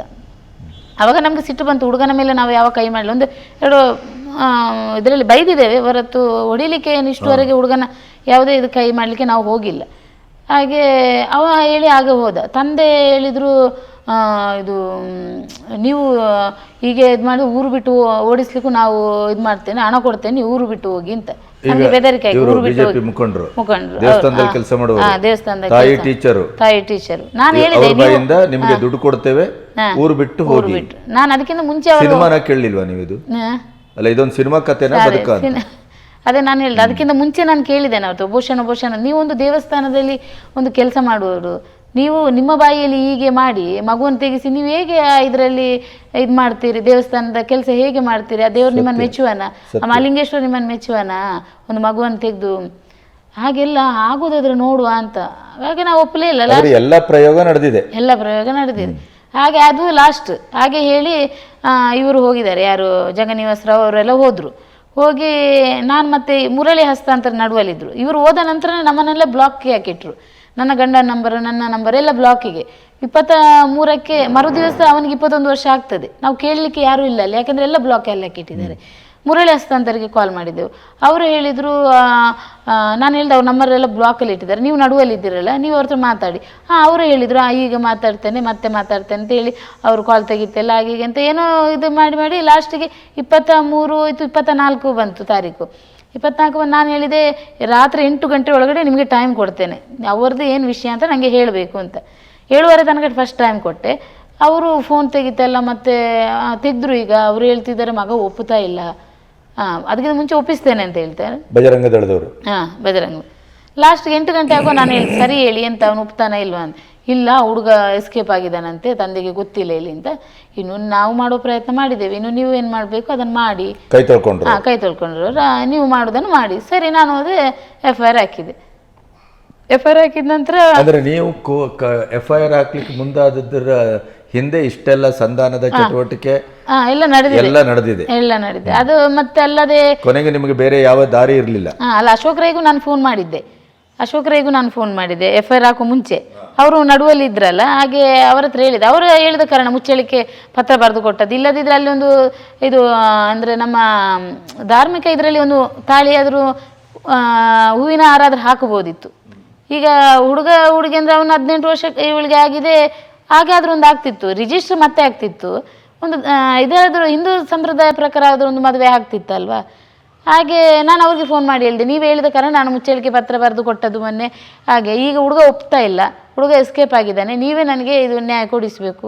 ಅದಕ್ಕೆ ಅವ್ರು ಹೇಳಿದರು, ಅದು ನೀವು ಕೂತು ಮಾತಾಡಬೇಕಮ್ಮ, ನಾವೆಂತ, ನಾನು ಅದು ನೋಡ್ತೇನೆ, ಅವ್ರ ಹತ್ರ ಮಾತಾಡ್ತೇನೆ, ನಾನು ಅವರು ಇದು ಮದುವೆ ಮಾಡಿ ಕೊಡ್ತೇವೆ ಅಂತ ಹೇಳಿದ ಕಾರಣ ನಾನು ಒಪ್ಕೊಂಡೆ. ನನಗೆ ಅವ್ರು ಹೀಗೆ ಮಾಡ್ತಾರೆ ಅಂತ ನಂಗೆ ಗೊತ್ತಿರಲಿಲ್ಲ. ಅಶೋಕ್ ರೈ ಹೇಳಿದರು, ನೋಡು ನಾ ಮಾತಾಡ್ತೇನೆ ಅಂತ ಹೇಳಿದರು ಅವರು. ಅದು ಮತ್ತೆ ಅರುಣ್ ಪುತ್ತಿಲಿಗೆ ಕಾಲ್ ಮಾಡಿದೆ, ಅಣ್ಣ ಹೀಗೆ ನನ್ನ ಮಗಳಿಗೆ ಹೀಗೆ ಆಗಿದೆ, ನೀವೊಂದು ಅವ್ರ ಹತ್ರ ಮಾತಾಡಿದ್ದು ಮಾಡಿ. ಅದು ನೀವು ಮುಂಚೆ ಅಲ್ಲೆಲ್ಲ ಹೋಗಿದ್ದೀರಲ್ಲಮ್ಮ ಬೇರೆ ಕಡೆ ಎಲ್ಲ, ನೀವು ಅಲ್ಲೇ ಮಾತಾಡಿ, ನಾನು ಅದಕ್ಕೆ ಬರಲಿಕ್ಕೆ ಆಗೋದಿಲ್ಲ, ನಡುವಲ್ಲಿ ನಾನು ಬರಲಿಕ್ಕೆ ಆಗೋದಿಲ್ಲ ಅಂತೇಳಿ ಅವರು ಅಷ್ಟು ಹೇಳಿದರು. ಅವರು ಮತ್ತೆ ಮುಂದೆ ಬರಲಿಲ್ಲ. ಹಾಗೆ FIR ಹಾಕಿದ್ದು. FIR ಹಾಕಿಯಾಗ ಅದೇ ಹುಡುಗ ತಪ್ಪಿಸ್ಕೊಂಡಿದ್ದಾನೆ ಅಂತೇಳಿ. ಅದರ ನಂತರ ಡೆಲಿವರಿ ಆಯಿತು. ಈಗ ಅದಕ್ಕಿಂತ ಮುಂಚೆ ಅಂದರೆ FIR ಹಾಕಿದ ನಂತರ ನಾವು ಒಂದು ಪ್ರೆಸ್ ಮೀಟಿಂಗ್ ಆಯ್ತಲ್ಲಿ. ಇದಾದ ನಂತರ ಇವಳ ಡೆಲಿವರಿ ಆದ ನಂತರ ನಾವು ಒಂದು ಪ್ರೆಸ್ ಮೀಟಿಂಗ್ ಮಾಡಿದ್ವಿ. ಅದಕ್ಕಿಂತ ಮುಂಚೆ ಮಹಮ್ಮದ್ ಅಲಿ ಅಂತ ಒಬ್ಬರು ಬಂದಿದ್ದರು ನಮ್ಮ ಪರ ಮಾತಾಡಲಿಕ್ಕೆ. ಇಷ್ಟು ಮಂದಿ ಇದ್ದು BJP ಬಜರಂಗ ದಳ ಅಂತ ಹೇಳ್ತೀರಿ, ಹಿಂದೂಗೆ ನೀವು ಸಪೋರ್ಟ್ ಕೊಡೋದಿದ್ರೆ, ಅದೇ ಒಂದು ಮುಸ್ಲಿಂ ಹುಡುಗ ಒಂದು ಹಿಂದೂ ಹುಡುಗಿ ಆಗ್ತಿದ್ರೆ ನೀವು ಇಷ್ಟೊತ್ತಾಗುವಾಗ ಇಡೀ ಊರು ಬೆಂಕಿ ಉರಿತಿತ್ತು, ಯಾಕೆ ನೀವು ಇದು ಮಾಡಿ ಕೊಟ್ಟಿಲ್ಲ ಅಂತೇಳಿ ಅವರು ಫಸ್ಟ್ ಪ್ರೆಸ್ ಮೀಟಿಂಗ್ ಮಾಡಿದರು. ಅದರ ನಂತರ ನನಗೂ ಧೈರ್ಯ ಬಂತು, ನನ್ನ ಜೊತೆ ಇದ್ದೇ ಸಮಾಜ ಎಲ್ಲ ಎಂಟ್ರಿ ಆಯಿತು. ಹಾಗೆ ಅದಾಯಿತು. ಮತ್ತೆ ನಾವು ಪ್ರೆಸ್ ಮೀಟಿಂಗ್ ಮಾಡಿದೆವು. ಮತ್ತು ನಮ್ಮ ಸಮಾಜ ಬಂತು, ವಿಶ್ವಕರ್ಮ ಸಮಾಜ ಬಂತು, ನಮ್ಮ ಪ್ರತಿಭಾ ಕುಲಾಯಿ ಅವರು ನಮಗೆ ತುಂಬ ಸಪೋರ್ಟ್ ಮಾಡಿದ್ದಾರೆ. ನಮ್ಮ ನಂಜುಂಡಿ ಸರ್ಗೆ ಬರುವ ಮುಂಚೆ ಅವರು ತುಂಬ ಹೆಲ್ಪ್ ಮಾಡಿದ್ದಾರೆ ನಮಗೆ. ಅವ್ರ ಹತ್ರ ಮಾತುಕತೆ ಮಾಡೋದು, ಅಲ್ಲಿ ಕೋರ್ಟಲ್ಲಿ ನಮಗೇನು ಗೊತ್ತಿಲ್ಲ ಸರ್, ನಾವಂದರೆ ಇವಳ ಕೇಸಲ್ಲಿ ಫಸ್ಟ್ ನಾವು ಸ್ಟೇಷನ್ ಮೆಟ್ಲು ಹತ್ತಿರೋದು, ಅದಕ್ಕಿಂತ ಮುಂಚೆ ನಾವು ಹೋದವರೆಲ್ಲ ಏನಲ್ಲ. ಆನಂತರ ನಮ್ಮ ವಿಶ್ವಕರ್ಮದವರು ಬಂದರು, ನಾವಿದ್ದೇವೆ, ಏನಕ್ಕೂ ನಾವು ಇದು ಮಾಡಲಿಕ್ಕೆ ಬಿಡುವುದಿಲ್ಲ ಅಂತ ಹೇಳಿದರು. ಅಷ್ಟೆಲ್ಲ ನಮಗೆ. ಮತ್ತು ಅದರ ನಡುವಲ್ಲಿ STP ಒಂದು ಇದಕ್ಕೆ ಕರೆದ್ರು ನನ್ನನ್ನು, ಪ್ರತಿಭಟನೆ ಇದರಲ್ಲಿ. ಯಾವುದಕ್ಕೆ? SDP ಅಲ್ಲಿ ಒಂದು ಅಂದರೆ ನನ್ನನ್ನು ಕರೆದ್ರು. ಹೋಗಿದ್ದೇನೆ ನಾನು. ಹೋಗಿ ಅಂದರೆ ಅವರು ಅದಕ್ಕಿಂತ ಮುಂಚೆ ನನಗೆ ಯಾರು ಸಪೋರ್ಟ್ ಬಂದಿರಲಿಲ್ಲ. ಆಗ ಅವರು ಏನು ಮಾಡಿದ, ಸಪೋರ್ಟ್ ಬರೋ ಮುಂಚೆ ಇವ್ರು ನಂಗೆ ಕಾಲ್ ಮಾಡಿದ್ದಾರೆ. ನಾನು ಆಗ ಹುಡುಗಿ ಡೆಲಿವರಿ ಆಗಲಿಕ್ಕಿದೆ, ಹಾಗೆ ನಾನು ಮತ್ತೆ ಬರ್ತೇನೆ ಅಂತ ಅದಕ್ಕಿಂತ ಮುಂಚೆ ಕಾಲ್ ಮಾಡುವಾಗ ನಾನು ಹೇಳಿದ್ದೆ. ಡೆಲಿವರಿ ಆಗಿ ನಂತರ ಅವ್ರು ಕರೆದ್ರು ನನ್ನನ್ನು, ಅಂದರೆ ನಿಮ್ಮ ಮಗಳಿಗೊಂದು ನ್ಯಾಯ ಕೊಡಿಸೋದ್ರಲ್ಲಿ ನಾವೊಂದು ಇದು ಕೊಡ್ತೇವೆ ಅಂತ. ಹಾಗೆ ನಾನು ಹೋಗಿ ನಿಂತು ಅವರು ಇದರಲ್ಲಿ ಅವರಿಗೆ ಇದರಲ್ಲಿ FIR ಆಯಿತು. ನಾನು ಓದೋದು ಪಕ್ಷ ಇದರಲ್ಲಿ ಓದೋದಲ್ಲ, ನಾನು ನನ್ನ ಹೆಣ್ಮಗಳಿಗೆ ನಾನೊಂದು ನ್ಯಾಯ ಕೊಡಿಸ್ಲಿಕ್ಕೋಸ್ಕರ ನಾನು ಹೋಗಿರೋದು. ಅದಾದ ನಂತರ ನಮಗೆ ಈ BJP ಅವರಾಗಲಿ ಎಲ್ಲರೂ ನಮ್ಮನ್ನು ಕೈ ಬಿಟ್ಟರು. SDPಗೆ ಹೋದೆವು ನಾವು ಅಂತ. ನನಗೆ ಅಂದರೆ ಇದು ಅಂತ ನಂಗೆ ಗೊತ್ತಿಲ್ಲ. ನನಗೆ ಗೊತ್ತಿರೋದು ಒಂದು ಕಾಂಗ್ರೆಸ್ಸು, ಒಂದು BJP. ಈ SDP ಇದೆ, ಇದು ಬೇರೆ ಇದೆ, ಅದೆಲ್ಲ ನಂಗೆ ಗೊತ್ತಿರಲಿಲ್ಲ. ಸಂಘಟನೆ ಅದು ಇದೆಲ್ಲ ಇದೆ ಅಂತ ನಂಗೆ ಗೊತ್ತಿಲ್ಲ ಸರ್. ನಾನು ನನ್ನ ಹೆಣ್ಮಗಳಿಗೆ ನ್ಯಾಯ ಸಿಗಬೇಕು ಅಂತ ಹೇಳೋ ಇದರಲ್ಲಿ ನಾನು ಹೋಗಿದ್ದೇನೆ. ಹಾಗೆ ಅದರ ನಂತರ ನಮ್ಮನ್ನೆಲ್ಲ ಕೈ ಬಿಟ್ಟರು, ಅವರಲ್ಲಿ ಹೋಗಿದ್ದಾರೆ ಅವರು ಅಂತ. ನೀವು ಟ್ರ್ಯಾಪ್ ಆದ್ರೆ ಅದೇ ಅಲ್ಲಿ ಇದಾಯಿತು. ಮತ್ತು ಅದರ ನಂತರ ನಮ್ಮ ನಂಜುಂಡಿ ಸರ್ ಬಂದರು ನಮಗೆ. ನಂಜುಂಡಿ ಅವ್ರ ನೆನಪಾದ ಹೇಗೆ ನಿಮಗೆ? ಅದು ನಮ್ಮಲ್ಲಿ ಒಬ್ಬರು ಮಂಜುನಾಥ್ ಅವರು ಅಂತ ಪ್ರೆಸ್ಸಲ್ಲಿ ಬಂದರು. ಅವರು ಬಂದು ಇದು ಇಲ್ಲಿ ಮೈಸೂರಲ್ಲಿ ಋಷಿ ಆಚಾರ್ಯ ಅವರ ಹತ್ರ ಮಾತಾಡಿ ಅವರು ನಮ್ಮ ಸರಿಗೆ ಹೇಳಿ, ಆ ನಂತರ ದೇವರೇ ಕಳಿಸಿದ್ದು ಅಂತ ಹೇಳಬೇಕು ನಂಜುಂಡಿ ಸರ್ ನಮಗೆ. ಅವರು ಬಂದ ನಂತರ ನಾನು ಈ ಇದರಲ್ಲಿ ಇದ್ದೇನೆ ಅಂತ ಹೇಳಿದರೆ ಅವರೇ ಸರ್ ನಮಗೆ ಹೀಗೆಲ್ಲ ನಮಗೆ ಸಪೋರ್ಟ್ ಎಲ್ಲದರಲ್ಲೂ ಅವರೇ ಇದು ಮಾಡ್ತಾ ಇದ್ದಾರೆ. ನಂಜುಂಡಿ ಸರೇ ಎಲ್ಲದರಲ್ಲಿ ಹೆಲ್ಪ್. ಈಗ ಪ್ರೆಸೆಂಟ್ ಏನಾಯಿತು? ಈಗ FIR ಆದಮೇಲೆ ಮತ್ತೆ ಅವರನ್ನು ಸಂಪರ್ಕಿಸುವ ಅಥವಾ ಮಾಡುವ ಅವರನ್ನಂದರೆ ಸರ್ ನಂಜುಂಡಿ ಸರ್ ಮುಖಾಂತರ ನಾವು ಇಲ್ಲಿಗೆ ನಮ್ಮ ಪ್ರಭಾಕರ್ ಭಟ್ ಹತ್ರ ಮತ್ತು ನಳಿನ್ ಕುಮಾರ್ ಕಟೀಲ್ ಅಲ್ಲೆಲ್ಲ ಕರ್ಕೊಂಡು ಹೋದ್ರು ಸರ್. ಅಂದರೆ ಅವರ ಮೂಲಕ ಆದರೂ ಹುಡುಗನ ಮಾತುಕತೆ. ನಂಜುಂಡಿ ಅವರನ್ನೇ ನಾನು ಪ್ರತ್ಯೇಕವಾಗಿ ಇದ್ರ ಬಗ್ಗೆ ಮಾತಾಡ್ತೇನೆ. ಈಗಲೂ ನಿಮ್ಮ ನಿಲುವೇನು? ಮದುವೆ ಆಗಬೇಕು. ಮದುವೆ ಪೂಜಾನು ಅದನ್ನೇ ಹೇಳ್ತಾಳೆ. ಜೈಲು ಸೇರ್ಲಿ, ಅವ ಶಿಕ್ಷೆ ಅನುಭವಿಸ್ಲಿ ಅಂತ ನಮ್ಗಿಲ್ಲ. ಈಗ ಅವನು ಜೈಲಲ್ಲಿದ್ದಾನೆ. ಜೈಲಲ್ಲಿದ್ದಾನೆ ಸರ್. ಅವನು ಜೈಲಿಗೆ ಅಂದ್ರೆ ಎಬ್ಸ್ಕೊಂಡಿಂಗ್ ಅದನ್ನು ಕೊನೆಗೆ ಇಟ್ಕೊ ಬಂದ್ರ ಪೊಲೀಸ್? ಅರೆಸ್ಟ್ ಆಗುವಾಗ ಕೇಳಿದಾರಂತೆ ಅವನಿಗೆ, ನೀನು ಜೈಲಿಗೆ ಹೋಗ್ತೀಯಾ ಮದುವೆ ಆಗ್ತೀಯಾ? ಅವ ಅಲ್ಲಿ ಒಪ್ಕೊಂಡದ್ದು ನಾನು ಜೈಲಿಗೆ ಹೋಗ್ತೇನೆ ಅಂತ, ಮದುವೆ ಆಗೋದಿಲ್ಲ ಅಂತ ಹೇಳಿದ್ದಾನೆ. ನಾವು ಹೇಳ್ತಿರೋದು ಅವನಿಗೆ ಶಿಕ್ಷೆ ಆಗಲಿ ಅಂತ ಹೇಳ್ತಿರೋದೆಲ್ಲ, ಮದುವೆ ಮಾಡಿಸ್ಕೊಳ್ಳಿ ಅಂತ. ಆದರೆ ಅವ್ನು ಮದುವೆ ಆಗ್ತಿಲ್ಲ. ಅವ ಅಂದರೆ ಅವರ ತಾಯಿ ತಂದೆ ಸ್ವಲ್ಪ ಅವರನ್ನು ಇದು ಪರಿವರ್ತನೆ ಮಾಡಿದೆ ಆಗ್ತದೆ ಸರ್, ಆಗೋದಿಲ್ಲ ಅಂತೇನಿಲ್ಲ. ಇವರೇ ಸ್ಟ್ರಾಂಗ್ ಆಗಿರುವಾಗ ಅವ ಅಂದರೆ ಕುಟುಂಬದವರು ಅವನನ್ನು ಸಪೋರ್ಟ್ ಮಾಡ್ತಾ ಇಲ್ಲ. ಹಾಂ ಹೌದು.